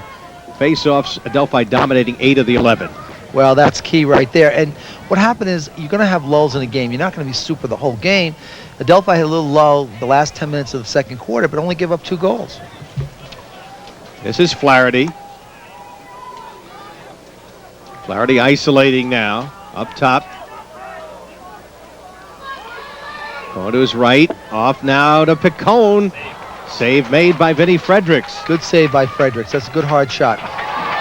Outlet intercepted, a bad clear. It almost made the pay. Mangan on the rebound will put it home. Again, Vinny Fredericks, a really tough mistake. Makes a nice save, then throws a bad clearing pass. When it gets bad for you, it gets really bad, and that's what happened then. Mark Mangan with his second goal of the game, 44th of the season for this brilliant senior who transferred from Catonsville Community College in Maryland. We'll take another look. Watch this. He gets a rebound. It was a good save by Fredericks. Nobody is there to pick it up for Post. Mangan gets the ball and just bangs that rebound home. That's the 3rd rebound goal they've scored. It's the 4th rebound goal that Adelphi scored today. Good job by Chris Babb taking the face-off there. Their second face-off man as Adelphi dominates again on the face-off. And again, you know, Post is really down right now. You can tell they're not playing with intensity. The other thing, as I said, is allows the Adelphi coach to keep Picone off the field and have him nice and rested for the 4th quarter. Mangan gets a shot off. Fredericks again the save. Having trouble with the clear. They're all over him. That was Brzezinski who had trouble. Kelly getting checked. Tower number 10 after it in black. Mangan slipping. Looks like a hot potato over there. finally Tim Fagan comes up with it. It's those long sticks. It's tough to pick up Yep. a ball in a crowd when you have a defense stick. How about the grass compared to the turf as far as the long stick? Well, Any difference? I don't think there's a real difference. I'd rather always play in grass because grass is much nicer, kinder to your legs. Paranow got checked. I can't call the ball to skid a little bit. And the ball goes out of bounds. Again, some aggressive play along the sideline. We'll get both teams making changes. 9:40 to go. In case you're just tuning in, Adelphi roared to an early 7-0 lead. Then a couple of unanswered goals by Post made it a little closer at halftime, 7-2. But 3 unanswered goals here in the third quarter by Ross, Miceli, and Mangan have made it a 10-2 game And for Adelphi. We'll almost go back to that penalty that Post took in the last minute of the second quarter. It allowed Adelphi to get the ball to start the third quarter. They scored quickly, and I really think that really just took the heart out of the CW Post team. I know you've got Coach Kowalski down there, Stan Kowalski, working with Tom Postel and Chris Triola, and those guys working hard to keep these guys up. But boy, it's tough when you're down by 8 goals. No question about it. And against the team Adelphi, you know, you look at a Post with that great defense coming in and giving up. That one rifled wide and close by Loyacano. When you look at this team giving up their goalie, Vinny Fredericks, 6 goals a game. They were the best defensive team in the nation. They've given up 10 here, and we still have 9 minutes to go in this third quarter. Well, everything's gone right for Adelphi today. I mean, they're past the Chris. They got a couple of great offensive players in Pacone and Mangan who've come through today big time. A couple guys they didn't expect to score have come through and scored goals. So like Brad Ross and exactly. Rich Vizlaki, I Vizlaki. think. Rick Vizlaki got a goal. So what you've got is a team working on all cylinders right now, and that's what's happening right now for Adelphi. Right now, Post trying to get something going. It's a good stop by Calusa. And Kalesa comes in, makes a great save. And I apologize, I've been calling him Calusa, I think, since he was at Garden City. It's Kalesa. Oh, DeBetta with a nice feed, and they score once again. Nice set up by the fine clear by Dan DeBetta. Brought it down, made the smart pass off, had his teammate Miceli open, and Miceli gets his second goal of this third quarter, and the Panthers are biting the hand that may have fed them from the Pioneers. I'll tell you, that was a textbook fast break. He came down, he drew a man, here he comes, draws a man, gives it to the point man on the fast break, and he just drills the ball by Fredericks. A good shot. So Miceli, the junior from Bellport, out of East Patchogue, who was a sub last year, had only 2 goals. This year, he's got 30. And what a year he's had. He's a good finisher, as we saw right there. So 4 unanswered goals to start this third quarter. I'm going to give a lot of credit to the Adelphi defense and Greg Kalesa. They've come up so big all game long. Post is just not getting very good shots on goal. They're not getting the shots because Adelphi's doing a great job of doubling when they have to, and the Post attackmen are not finding the second man on the double. Result is they're losing the ball. Well, it's been all Adelphi to start the first and third quarters, as they have opened up a commanding 11-2 lead, a shocking lead for folks who have followed Division II lacrosse, where Tech and Delphi and Post have played so many close games in recent years, Bob. Yeah, and you have to look at the game earlier. Earlier, Post wins 9-8 in a tough ball game, granted, but not a lucky win. They were both hard-fought. It was a hard-fought game the whole game. You know, after losing that game, Adelphi went on to lose to Salisbury State and had to win some big games late in the season to make sure they got into the playoffs. Well, it had to beat New York Tech, of course, was the big team in this league. And then had to beat Dowling. They had a tough game with Dowling, and Tony Chiazza, the fine Dowling coach, is here. What a job he's done to make that program competitive. Great. And what I like about Tony is he comes around, he puts clinics on for kids. He's doing a lot of things to put Dowling on the map in terms of lacrosse program. Well, these two schools have had great traditions, Adelphi and Post. And today, battling on this beautiful field. It must be a great thrill for these kids, Bob. You, of course, played in a national championship game, won it with your Cornell team, and played before some big crowds back in the 70s. But for these guys, playing before this big crowd's got to be a thrill. It is, and you know, this is a thing you'll take for the rest of your life. When you play in a national championship team, there are only 50 people ever playing a game like this on any given year for Division II, so you'll take it for the rest of your life. There's been some talk about doing away maybe with the Division II championship. There aren't that many teams playing, or I don't think that's possibly expanding the field, you know, to make it not just a one-game tournament. Well, what I would like to see is Division II expand in terms of the number of schools that are in it. I think there are a lot of Division I programs that would really benefit in being Division II. Well, what about Division III teams perhaps Well, moving up? yeah, moving Or up. that I mean, it goes scholarship? either way. Sure. It's the number of scholarships, I think, the ratios and so on. I think they could have more balance, especially it's such a natural on Long Island to have some of the Division I schools that play now to go to Division II. Todd Bolognese finally able to get that ball, but again, Adelphi scrambling after every loose ground ball, even though they've got a 9-goal lead here. Well, you got lots of confidence. You're starting to taste that championship, so you play harder. Loyacano trying to get the shot off, broken up. And here's DeBetta, who's played a great game, picking it up, leading the break.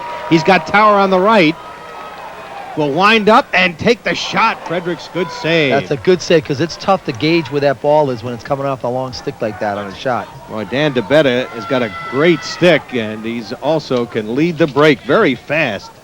He's a transfer from Hofstra and Nassau Community College. Broken up.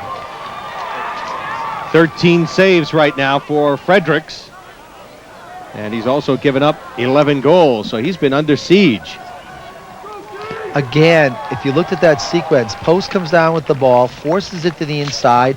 Adelphi intercepts it, takes it down. Adelphi's got the ball on offense. 5:24 to go, third quarter. And the Adelphi Panthers with a 11-2 lead. They've had good balance today. Nobody has more than 2 goals. 3 players have 2 goals apiece. Ross, Mangan, and Picone have 2 apiece. And the other goals have been scored by individual players. Mangan will swing it behind. Maselli finds the open wing. And that's Picone. And Picone working against number 10. And that's Loyacano. So he's got the short stick and he's going to invert. Now picked up by Jankow. Well, if you're Sandy Capitos, you're in no hurry to score right now, quite frankly. You're looking for the good feed, the good pass, and that's it. Maselli had it broken up. That was actually a good feed. If he was open. Again, another ground ball picked up. Here's Flaherty as they took that ball right away on the ground ball. Flaherty with 4:20 to go here in the third quarter, and Adelphi with a 9-goal lead. Hard to believe if you're just tuning in and expected to see this one as just about everybody did. Figure this to be a 1-goal game. It was one of those games where you thought it might come down to whoever had the ball last was going to win. Yep. It just doesn't happen. Flaherty taking some time off the clock. Isolating against Dan Scarano with a short stick, 21.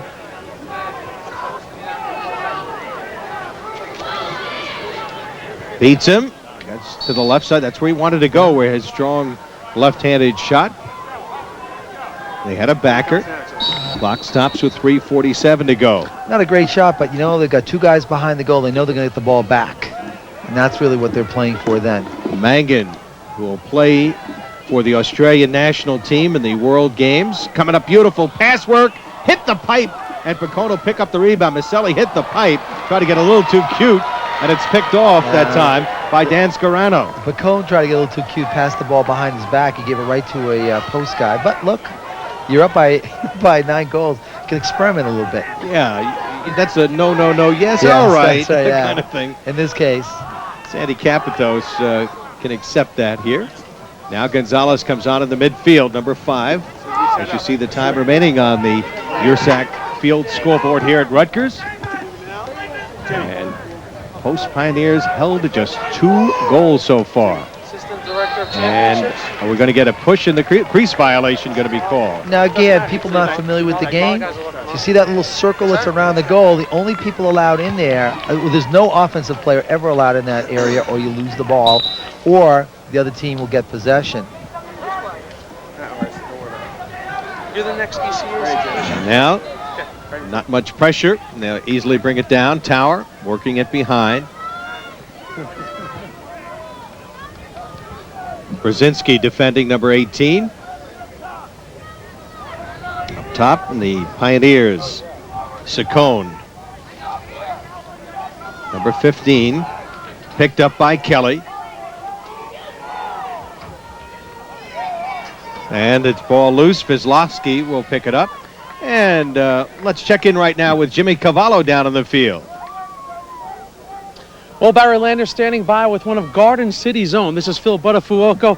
He is the Assistant Director of Championships for the NCAA. And Phil, as we stand here with the Division II championship in the foreground, that is something in itself, because this is the first year that Division II is part of championship weekend, as a goal is scored down yonder, grouped in with Division I and III. It's the first time in this new format since '92 we've had Division III, and Division II is asked to play in this, and the NCAA committee approved it, and this is the first year. So we're excited about the new format. I know the kids are really excited about it. You know, when you look at the crowds here, Memorial Day weekend up at Rutgers, just outstanding. The weather has cooperated. First time in 9 years you guys have brought it up to Rutgers. What was the decision to bring it away from College Park? Well, it's a process of the schools submitting proposals to the NCAA committee, and there were a couple years after we were here in '90, we were up at Syracuse, we were at Penn, and then we went to Maryland, and we were supposed to come back here, and then they had some problems when they were building the new stadium that wasn't going to be completed on time. So we stayed at Maryland, and we were there 5 years in a row. But Rutgers certainly has deserved this opportunity. Well, again in 2001 and 2002. Thanks for being here, Phil. Thank you very much. That's your next commissioner of the ECAC, Phil Buttafuoco. Back upstairs to Barry Landers. And you know Phil quite well, don't you, Bob? Well, he's a Garden City guy. I was giving him a hard time about us beating Garden City, but it's one of the great rivalries of Lacrosse, Garden City and Manhasset. And I want to point out what a great job Phil and his crew has done to take this championship from when I first played, where we drew 5,000 people at Hofstra, which might have been the biggest crowd to see a game in a long, at that time in '71, to where now they'll draw over a couple of days over 50,000 people. So it's guys like Phil Buttafuoco who set up the program that we have today in lacrosse. While Phil was being interviewed, Anthony Ciccone scored for Adelphi to make it a 12-2 game. And now we have a man-up situation for the Post Pioneers, a holding call against Adelphi as they worked it into the crease, and they'll recover. Back up top.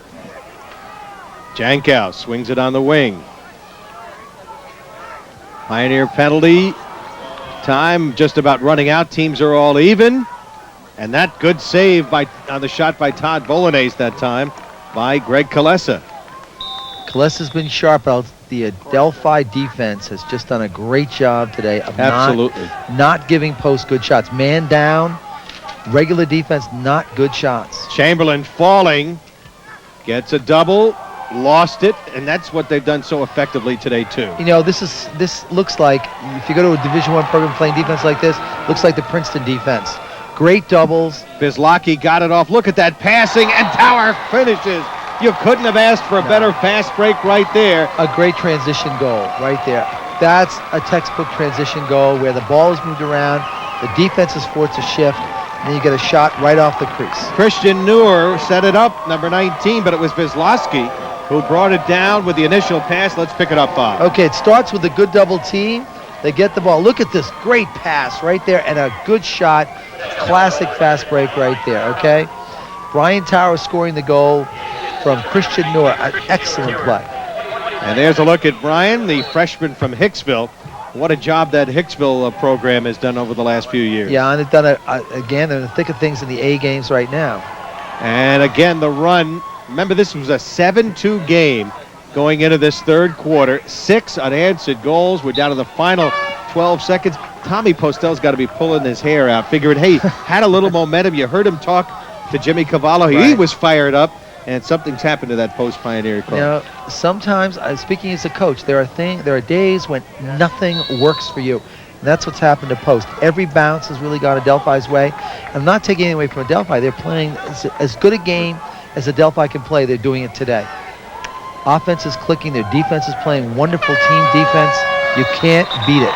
And that will do it. So the Post Pioneers frustrated right now because it's been all Adelphi. The Panthers clawing their way to a 13-2 lead at the end of 3 quarters. We'll be right back.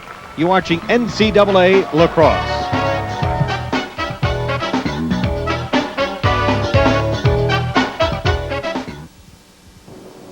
When in New York, stay at one of the 9 Manhattan East Suite hotels where you get a spacious suite with a full kitchen for the price of a regular hotel. Call 1-800-ME-SUITE. That's 1-800-ME-SUITE. E-Lacrosse Rage on the Cage is the ultimate lacrosse highlight experience. Scoop one up at the E-Lacrosse website or at finer lacrosse stores like Great Atlantic, Lax World, Commonwealth Lacrosse, and Lacrosse Unlimited on the island. You decided on a college. I know we talked about it, but you made your decision so fast. You know, your mother was hoping you'd pick a school that's small and close to home, where you're not just another number, with teachers that really care about you. And what about your soccer? Do they have a good team? And of course, we want you to get a solid education. So, have you found a school like that? Sure did. Adelphi. Stay close, go far.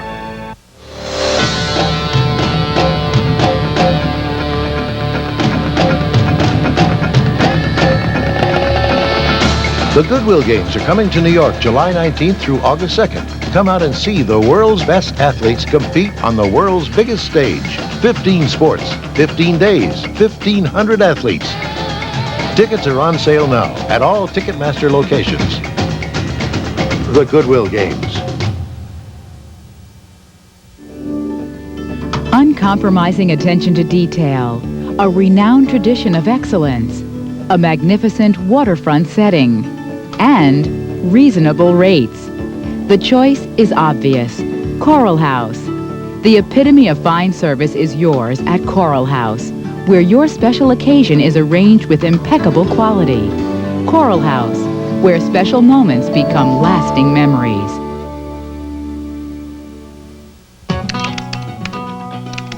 Hey Jess, what's up?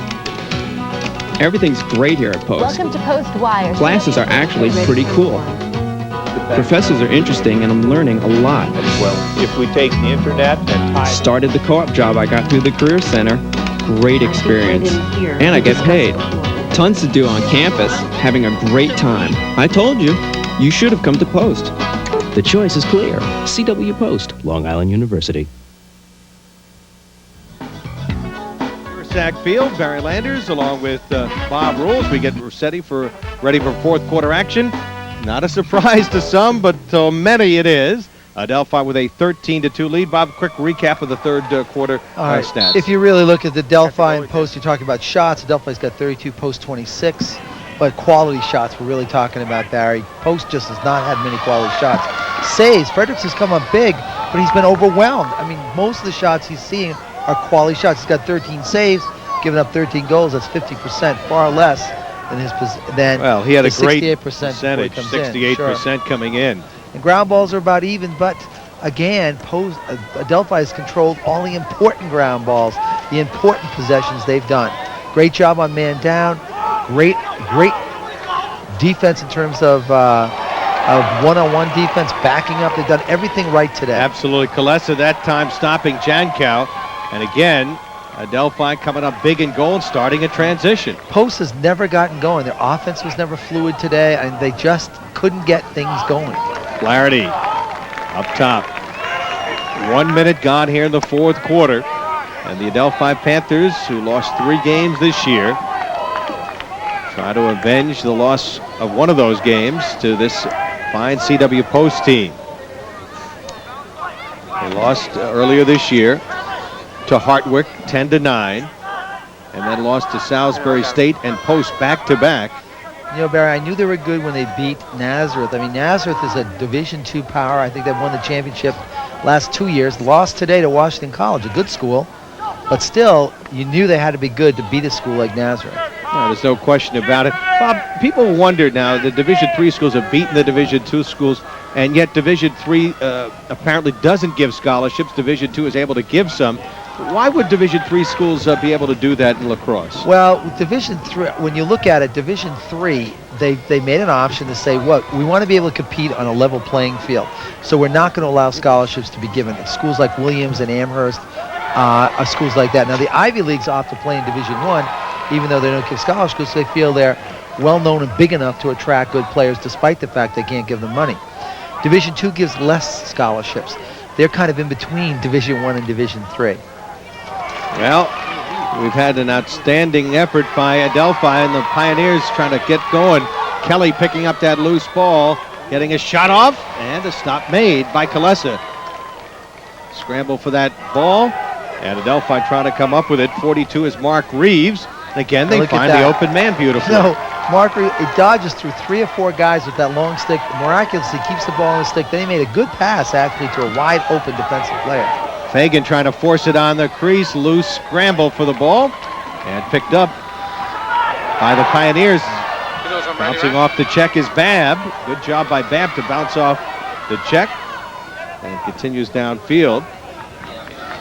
That was an example. Kalesa, the ball was a big scramble. He put his stick down. The guy took a fairly weak shot, rolled right into his stick, and he's on his way. Fredericks did that twice. And or 4 times, really got beaten off the crease by the Adelphi people just being more aggressive. Well, Adelphi could take some time off the clock. They lead by 11, an amazing difference. And once again, let's check in with our Jimmy Cavallo as we get a shot from in close and a good save that time by Fredericks. Jimmy? Well, gentlemen, in the Adelphi huddle in between the third and the fourth quarter, head coach Sandy Capitals, just what you might think with an 11-goal lead. He said, gentlemen, let's just use our heads. Nobody on this sideline is tired. We're 15 minutes from a national championship. Just go out there and get it. He did stress to his midfielders, you guys just play some defense. Stay away from penalties. Don't give up any fouls. And guys, the championship is yours. Back upstairs to Barry. If I was the coach, I'd be saying the same things. You know, I would say if you have a shot, a good shot, take it, but don't try to force the ball.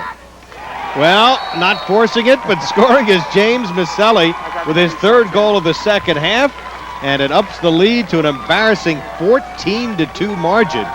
And right now, it's all Adelphi. They scored 7 goals to start this game. Post came back with 2, and they've scored another 7 straight. Again, a good play by James Maselli is he comes around real hard, splits 2 defensemen, and puts the ball in.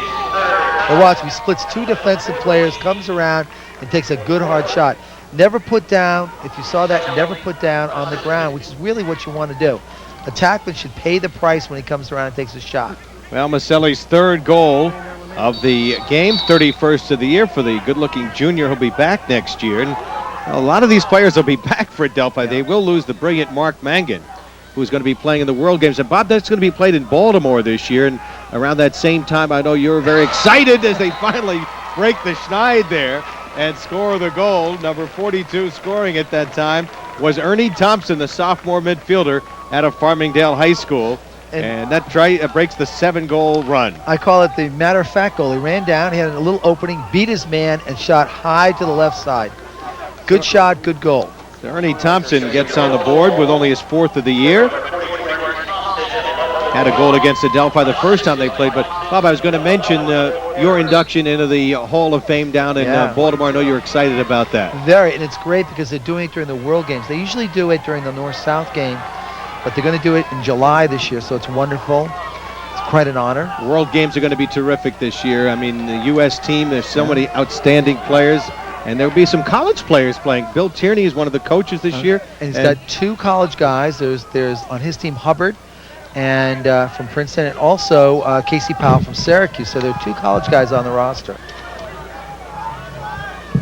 So right now, Adelphi, after giving up that goal, Mark Mangan working it behind. 10:20 to go here in the 4th quarter. Barry Landers along with Bob Rule. Hope you've enjoyed the action. I want to thank the Coral House, one of our sponsors of today's game. Beautiful Coral House in Baldwin, where you can have your next catered affair on the waterfront. You just saw the referees put their hands up, which means keep it in. Now what that means is there's a box out there. The NCAA sign logos kind of delineate what the box is, that rectangle. When the referees put their hands up, that means they're afraid that Adelphi is stalling, and they've got to keep in the box. If it goes out of the box, they will lose possession of it. And Adelphi battling for that ball, going down hard. Flaherty. Big hits, bodies go flying, and we're going to get some penalties. Officials stepping in. Cooler heads prevailing right now, and number 20 over there for the Post Pioneers, who was involved in the middle of the thing, Todd Postel, who lost about 25 pounds, his dad was telling me. He came back in great shape. He plays as a defensive midfielder.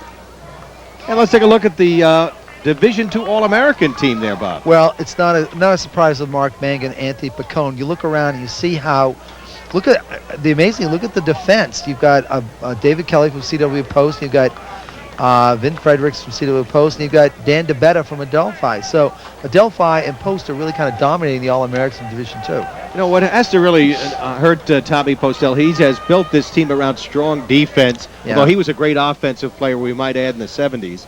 Right. But he's built this team around a great defense, yet here's a defense being blitzed Shredded. here for 14 goals. Being when shredded. they're only giving up the nation's lowest coming in, just a shade over 7 goals a game. Well, again, there are games, as a coach I know it, as a player I know it, there are games where nothing goes right, and this is what happened with Post today.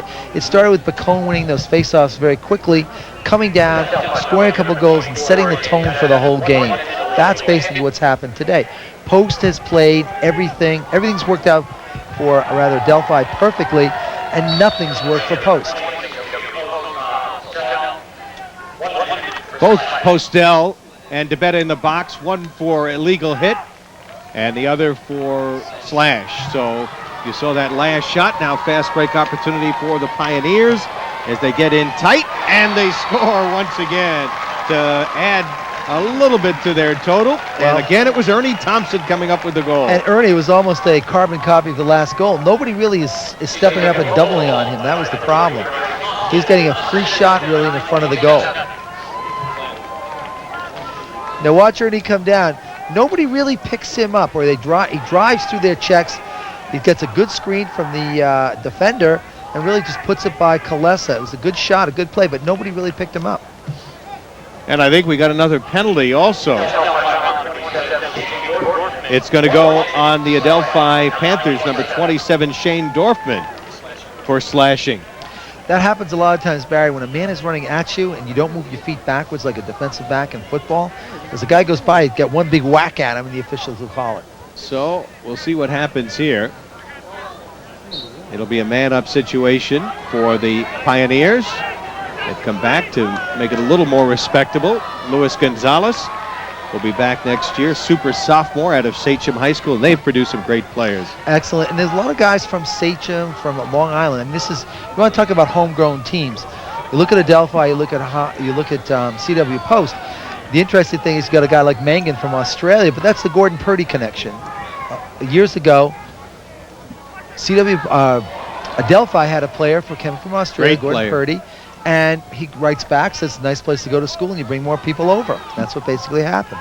Good work down low. Gonzalez will finish as they score another goal to make it 14-5. The extra man goal scored by Luis Gonzalez. His second goal of the game, 16th of the year. Well, you knew that Post was going to have a run. Their offensive players are just too good. I think it's a little too late and probably not enough, but nevertheless, you knew they're going to have a run. They've worked the ball around a little bit better this time. Now watch this. It's just really good ball movement. Looks to the side. He's got a good angle. He fakes high and goes low, and Greg is a little slow getting down. That's what a good attackman is taught to do. Fake high, get the goalie to get up high, then go low where the goalie has the least amount of padding. His stick is high, his trunk of his body's high, shoot down at his feet, and that's what happened now. You know, Bob, I'm watching Kalesa play. He's very nimble for his size. Yes, he is. Very mobile. He's a kid, I say, he's built more like a linebacker, and yet he's very nimble. Does a good job on the low shots. Here's Picone looking for number 3. Gets inside. Oh, Frederick's knocked down by that shot. We get a flag on the play. Well, I think the officials now, too, are looking to make sure the game doesn't get chippy. And Post people are frustrated. Everybody's tired. They don't want to fight at the end, so they're playing the game really closely right now, or marking the game really closely. So we did get another call made, and it will go against a great save by the Fredericks. Pioneers. I'll tell you an interesting thing. Nobody ever asks a goalie where he should shoot the ball. Goalies are the ones who do shooting exhibitions or tell shooters where to shoot. That was off Frederick's hip on the right-hand side. You can't get your stick there. You can't move your stick. There's no part of your body that can get there.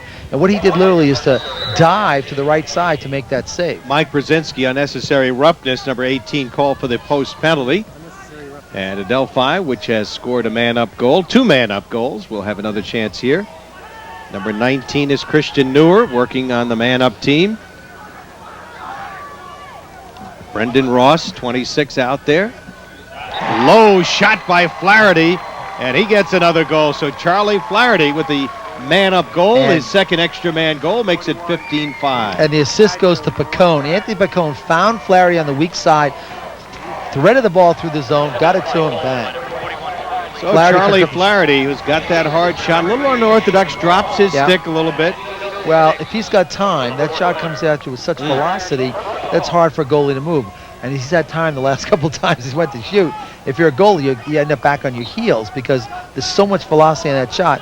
Very tough to move. 11 goals in his last 4 games. Back they come with the shot by Todd Bolognese. And see, there's a little mistake. You just saw Greg Kalesa picks the ball up.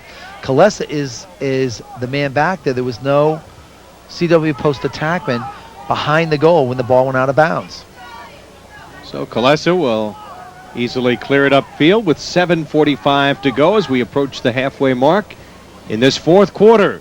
And that's the time remaining in this fourth quarter. The time remaining for the chances for the Adelphi Panthers to walk away with another national championship. They won it in 93, 95, and on their way to winning it in 98. Decisively winning it today, Barry. No question about it.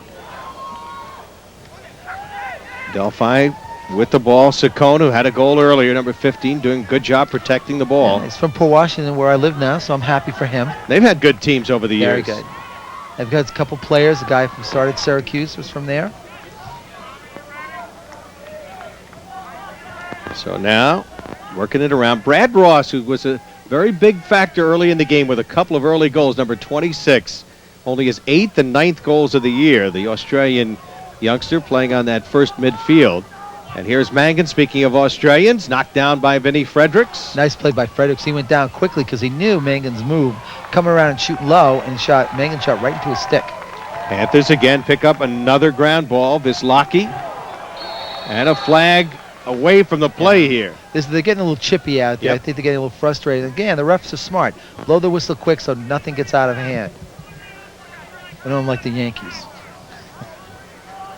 So we'll get a 1-minute penalty coming up here against the Adelphi Panthers. See, Barry, we don't want lacrosse to end up like baseball. You know, all these fist fights and guys running around and doing stuff like that. No, we don't.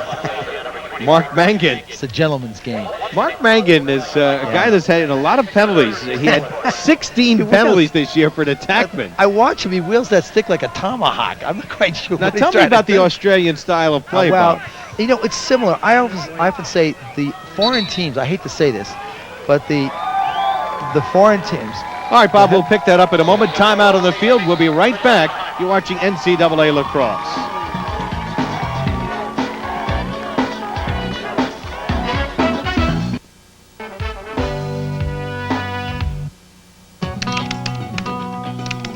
Hey, Jess. What's up? Everything's great here at Post. Welcome to Post Wire. Classes are actually pretty cool.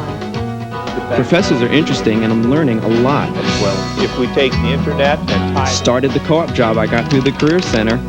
Great experience. And I get paid. Tons to do on campus. Having a great time. I told you, you should have come to Post. The choice is clear. CW Post, Long Island University.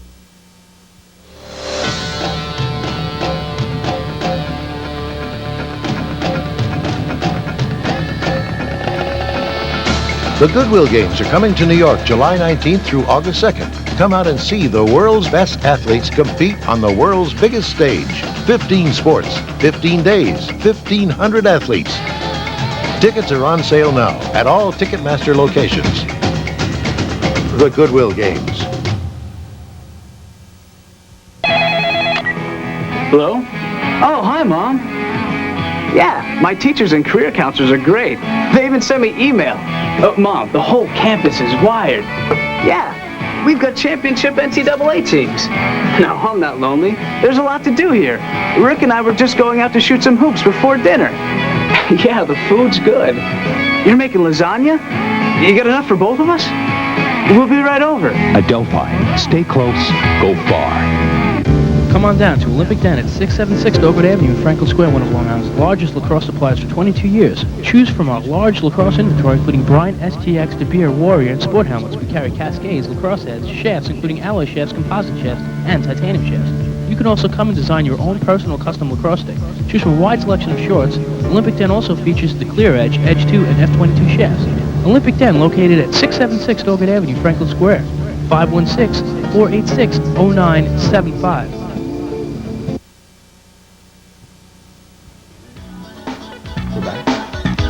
And we're back here at Rutgers. And I was going to make a point, Barry, about Mangan and these guys right here. Oh, And we want to remind you folks that today's games are being brought to you by the Goodwill Games, coming to Long Island in July.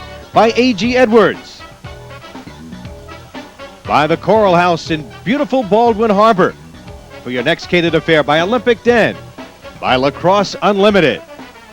And we're back to the action here as the Post Pioneers trying to make it more respectable. Get a close-in shot by Joe Buccello. Easily handled by Kalesa.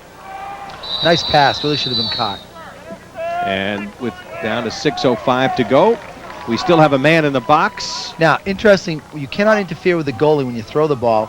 And basically what Greg Kalesa did then is throw right through an attackman who got a piece of his stick. And as soon as he did that, it's an automatic clear. That's what happened then. Apparently the team's all even, so Adelphi 6-on-6 getting a fast break opportunity, and they bury it once again. So they've been able to take advantage. Flaherty coming up with another goal. Well, Post has got to take some chances. They want to try to put the ball in the goal, the other end. So what's happening is their defense is suffering a little bit, and they left the man wide open. Flaherty's wide open, comes down. Watch this. He catches it on the run. Good pass. He's got no one in front of him. He drops the stick real quick and shoots low and beats Fredericks on a good shot. So Flaherty has 3. And taking a quick check of the scoring, Flaherty with 3, Picone with 2, Ross with 2, Maselli with 3, Mangan with 2. So here's their leading goal scorer, Mangan, who had, 42 coming in. He has just 2 today, He had 2 and his team has 16. He had 2 and 3, I think, in the last game also. I mean, he's a good player, and it shows you the balance that Adelphi has, which is what you want. Now, I was saying about Mangan before, about the teams, the international teams. Most of them play club, not college and high school. So what happens is they only practice 2 or 3 times a week. And that's a huge difference than the American players who play 6 days a week. That's why I always think that the international teams, the foreign teams, have a tough time beating the United States. Bubba, we see some players come from Australia. We're going to see more players come from international. Well, certainly the Canadians come down and play and do a fine job. We haven't seen as many lately as I thought we would see. And people like Australia, like Gordon Purdy's their little connection there, and a guy like Mangan goes back and says, look, it's a nice place to go to school. It's a nice place to live. They can give you some money maybe. Why don't you try it? So I see more players like that coming in. Well, Flaherty looking for number 4. We'll get it right here. So adding a little insult to injury, Charlie Flaherty with his 26th goal of the year. He's had 12 goals in the last 4 games. And I think now with the 17-5 lead, you'll say Sandy Capitos, you might see him starting to take some of the seniors and give them a chance to play in this ball game. He was a first-team All-American last year with moves like his this. Flaherty, look at this. I mean, just powers by the player. And this time, he takes a good overhand shot by Fredericks, who didn't have much of a chance. Now, Bob, you've been a goalie and you played on a great Cornell team. We're a national championship Division I. What's going through the mind of Vinny Fredericks? You're the number 1 goalie in the country in your division. You're giving up only 6 goals a game. Your save percentage is 68% coming in. You look up in the national championship and see 17 against you. You know something? You're numb. You really are. You don't know what to do. It's like, it would be like Loyola in that semifinal match. You are just frankly numb. You don't know what happened. I've been in games like this, not in championship games, but occasionally in games where just nothing goes right for you. Nothing. The ball looks like a P. Every bounce goes to the other team, and that's what's happening today to Post. It's unfortunate. It's a championship game. I almost wish it was reversed. I wish that early on, Adelphi had beaten them badly, and they came in and played a 9-8 game for the championship. You know, Post finished so strong. They beat New York Tech decisively late in the year in a game that they had to win. But it was funny. That was a lot closer to the appear because Fredericks was so outstanding. He had 21 saves, only gave up 3 goals. That's the best I ever did. The best in my career was 21 saves and 3 goals against Brown in 1971. So, I mean, that's in lacrosse. That's great because that goal is 6x6. They can shoot from anywhere, feed from behind.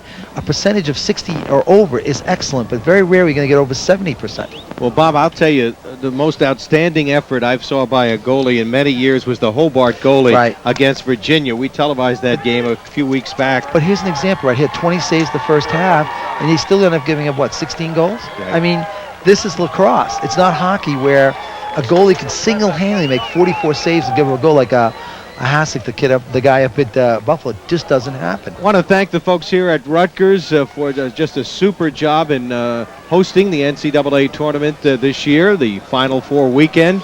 Congratulations to the winners of Division III, Washington College in Maryland. They finally broke the schneid, so to speak, against a great Nazareth team that beaten them 2 years in a row.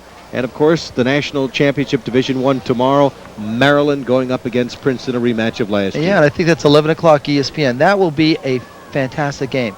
You want me to pick a team? Maryland by 4. Well, go with Maryland. Princeton got a big injury to their star defender. And I have players on both teams, Spencer Barger at Princeton and Kevin Healy at Maryland. But I do think that injury is going to take a real toll for Princeton. And especially on a warm day, I think Maryland's depth is going to make a little bit of a difference. We're seeing some great Long Island lacrosse players out there today. Want to compliment John Danowski and the Hofstra program.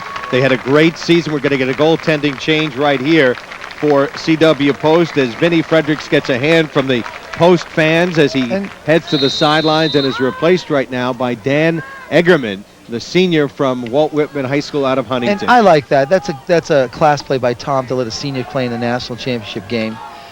And Vinnie Fredericks, he'll be remembered not for this game, but for the great seasons he's had. And he's got another year coming back. He's only a junior out of Lindenhurst. We'll give him something to shoot for next year. I think Sal Locascio came out of Lindenhurst. Sal was from Lindenhurst also. And a good friend of mine, Frank Smith, is the principal at Lindenhurst High School. Old Manhasset guy. While we're passing out remarks, want to compliment and congratulate Alan Lowe, whose son got married last night, the great coach at Manhasset, former star at Maryland. And I sat with Frank Smith, the principal of Lindenhurst, at the wedding last night. Darren Lowe was the young man who got married, former player of the year at Brown. And of course, his brother wasn't too shabby either. Kevin was one of the great players at Princeton when they were winning the championship early in the 90s. Darren is on the world team. He's one of the world attackmen who you'll see in Johns Hopkins if you go to the games. Well, it's going to be great down in July, and Goodwill Games, of course, will be on Long Island. It's going to be a great summer. Great activities all over. If we have weather like this, you just can't beat it. Saccone will bring it out. Neuer, delayed penalty, and they'll finish again. Maselli getting the goal. That's his fourth. So Maselli off a nice feed from Neuer. Neuer showing some good passing ability. Well, and Neuer was a real good attackman. Really, the fourth guy coming in, and he's done a great job today. But, you know, when you're like this, confidence is just so high. Watch, it's just a good pass, plenty of time to set up, no chance for the goaltender, and a flag because of the late hit. That's his fourth of the game, 32nd of the season. And so Flaherty with 4 goals, I believe, and Maselli with 4. We'll check that, double check it. Have led the way here. 18 goals. Now, the most goals given up by Post this year, taking a quick check of their schedule, they gave up 11 to St. Andrews. And 11 to Nazareth. And so lost 11-10 to Nazareth. So that really has to hurt him today. There is a slashing penalty on Scott Jankow.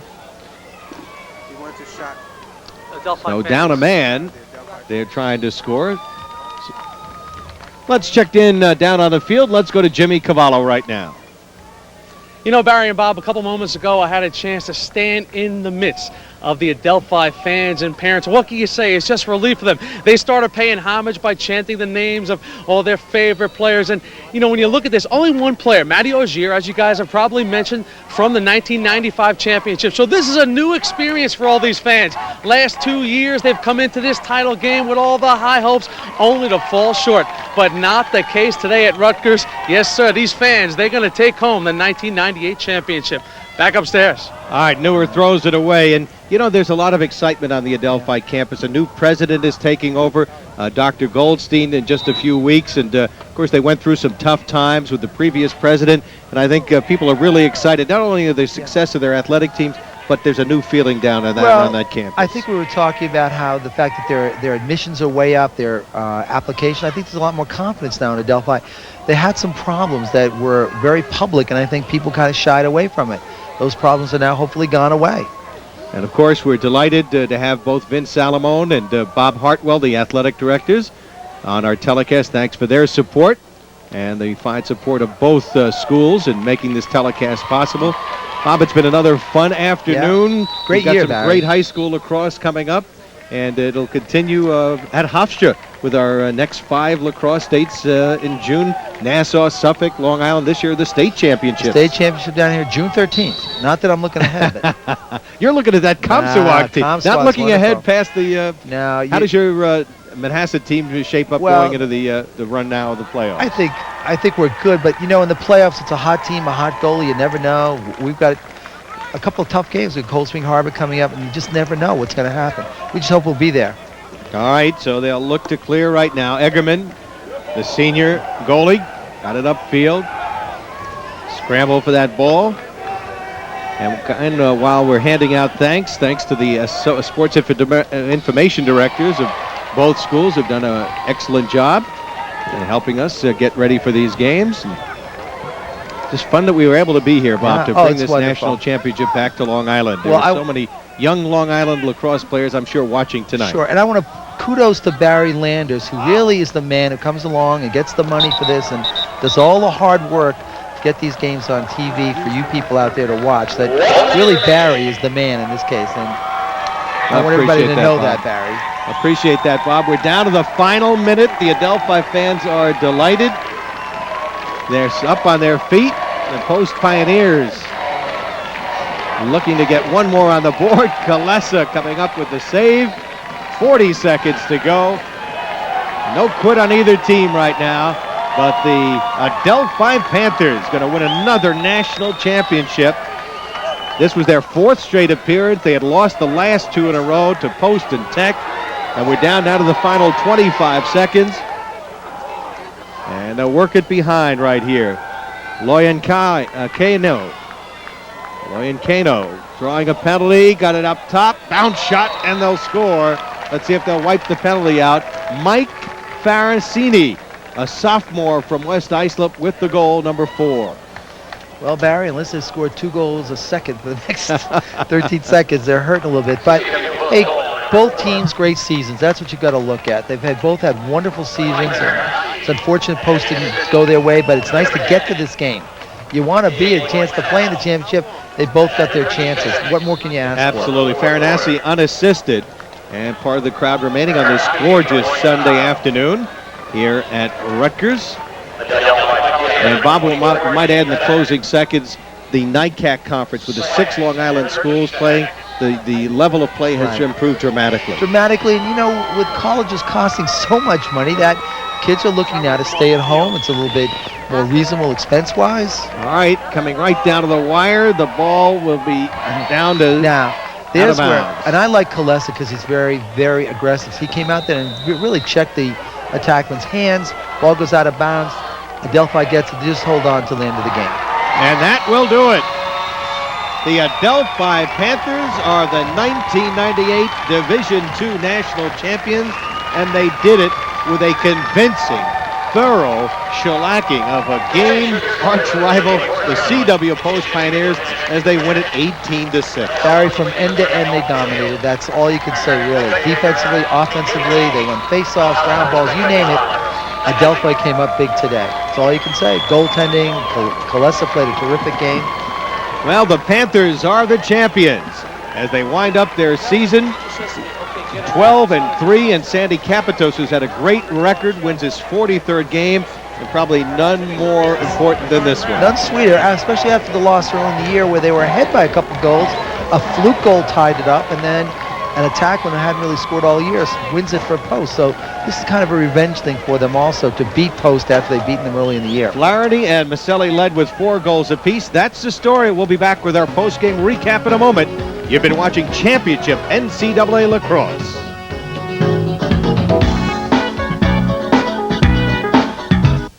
We're Shamrock Lacrosse, the new kid on the block.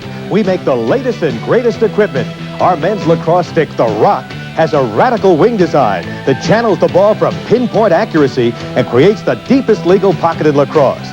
Our new products are Pro Shaft, a carbon-fortified wood shaft, and the Rule Pad, a multi-flex arm pad system. Shamrock's women's stick, the Rocket, is the new revolutionary design that is taking the women's game by storm. Approved by the USWLA. Look for the Shamrock in your store. Come on down to Olympic Den at 676 Oakwood Avenue in Franklin Square, one of Long Island's largest lacrosse suppliers for 22 years. Choose from our large lacrosse inventory, including Bryant, STX, De Beer, Warrior, and Sport helmets. We carry cascades, lacrosse heads, shafts, including alloy shafts, composite shafts, and titanium shafts. You can also come and design your own personal custom lacrosse stick. Choose from a wide selection of shorts. Olympic Den also features the Clear Edge, Edge 2, and F22 shafts. Olympic Den, located at 676 Oakwood Avenue, Franklin Square. 516-486-0975. I've been thinking about it for a long time. I knew earning a master's would help my career. With a job, my family, how could I finish college? I barely had time for myself. CW Post offered me the intelligent solution. Excellent academics, flexible schedules. Designed for people with busy lives. Classes are small, and the professors really know me. It's the education I've always wanted. I'm glad I came to Post. The choice is clear. CW Post, Long Island University. Uncompromising attention to detail, a renowned tradition of excellence, a magnificent waterfront setting, and reasonable rates. The choice is obvious. Coral House. The epitome of fine service is yours at Coral House, where your special occasion is arranged with impeccable quality. Coral House, where special moments become lasting memories.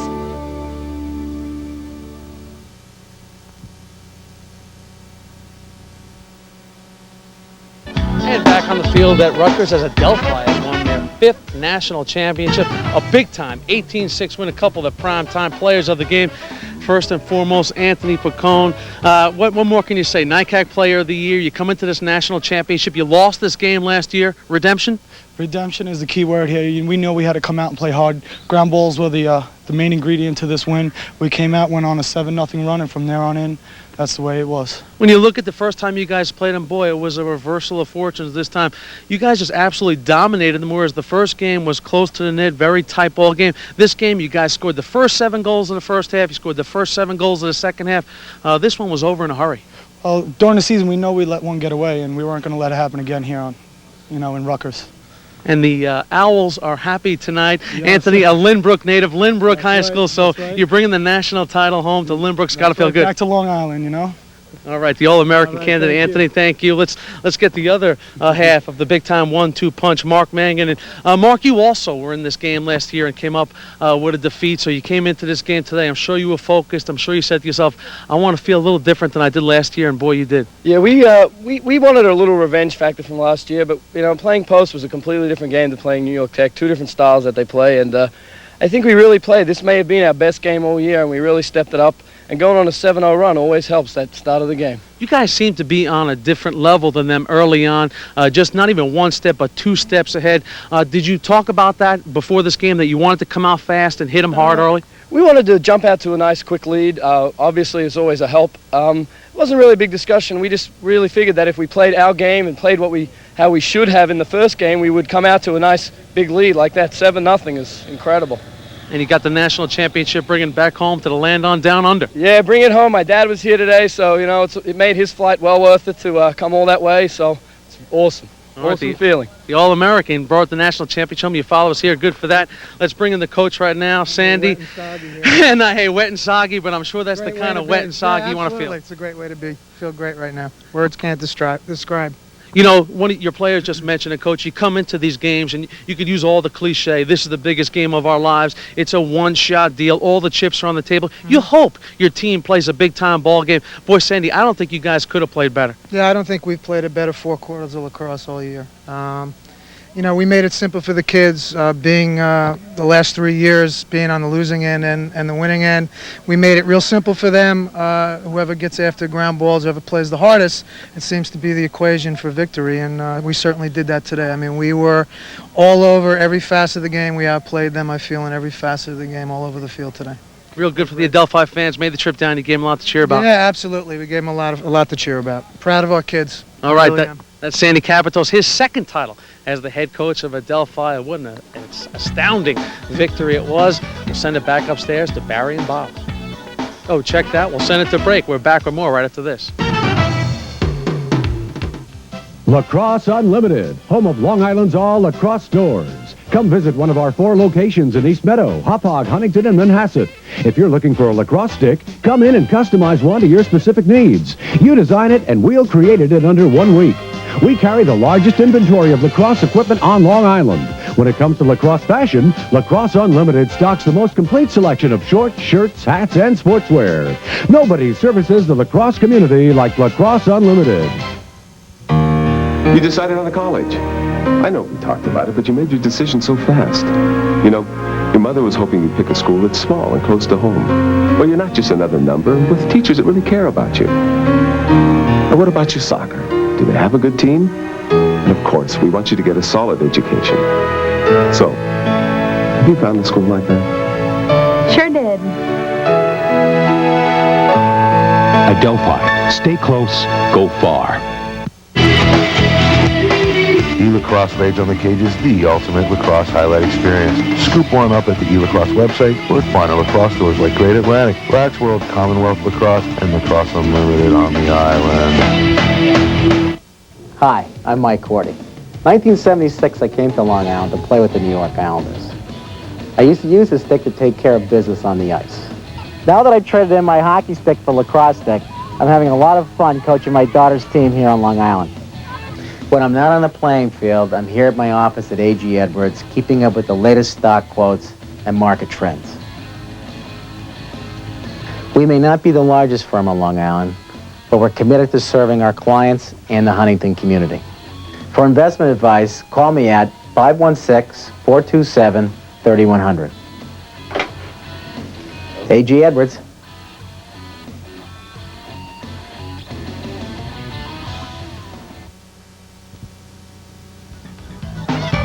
At Rutgers, Barry Landers along with Bob Rule. Well, the sun's setting, and Bob, we saw a terrific effort by Adelphi. They really set the tone very early in this game. Well, I think Sandy Capitos, the coach, summed it up. He said, we have never played 4 quarters lacrosse like we played today. It was perfection. Defense dominated, goaltending dominated, offensively they dominated. They just never gave Post a chance to get into the ball game. Well, we said the hungriest team would probably win it. We didn't know how hungry Adelphi would be today, winning by 12 goals. That's astonishing. Well, if you look back, they lost 9-8 early in the season, but they felt they should have won. They were up by 2 with just a couple minutes to go, and they lost almost on a freak goal that tied it up. So they were looking for revenge. They had lost last year. They wanted to win this championship, and they came out with Anthony Pacone right on down, playing the strongest games of the year for all the players. And a tough way to end for Tommy Postel. He had a great season, a great team, and this Post team looks like it's going to be great in the next few years. Well, if you look at them, they're young kids, and look, they've got something to shoot for next year. Vin Fredericks, who was the best goalie in Division II this year, not a great game today, but he was under a lot of pressure. He's got something to shoot for now as a senior. Bob, again, a pleasure working with you. Thanks, National Championship rights, bragging rights for Long Island go to Adelphi. So for Bob Rule and all our crew, including Jimmy Cavallo and our producer-director Jim Houston, this is Barry Landers saying so long from Rutgers Stadium, and thanks for watching NCAA Lacrosse.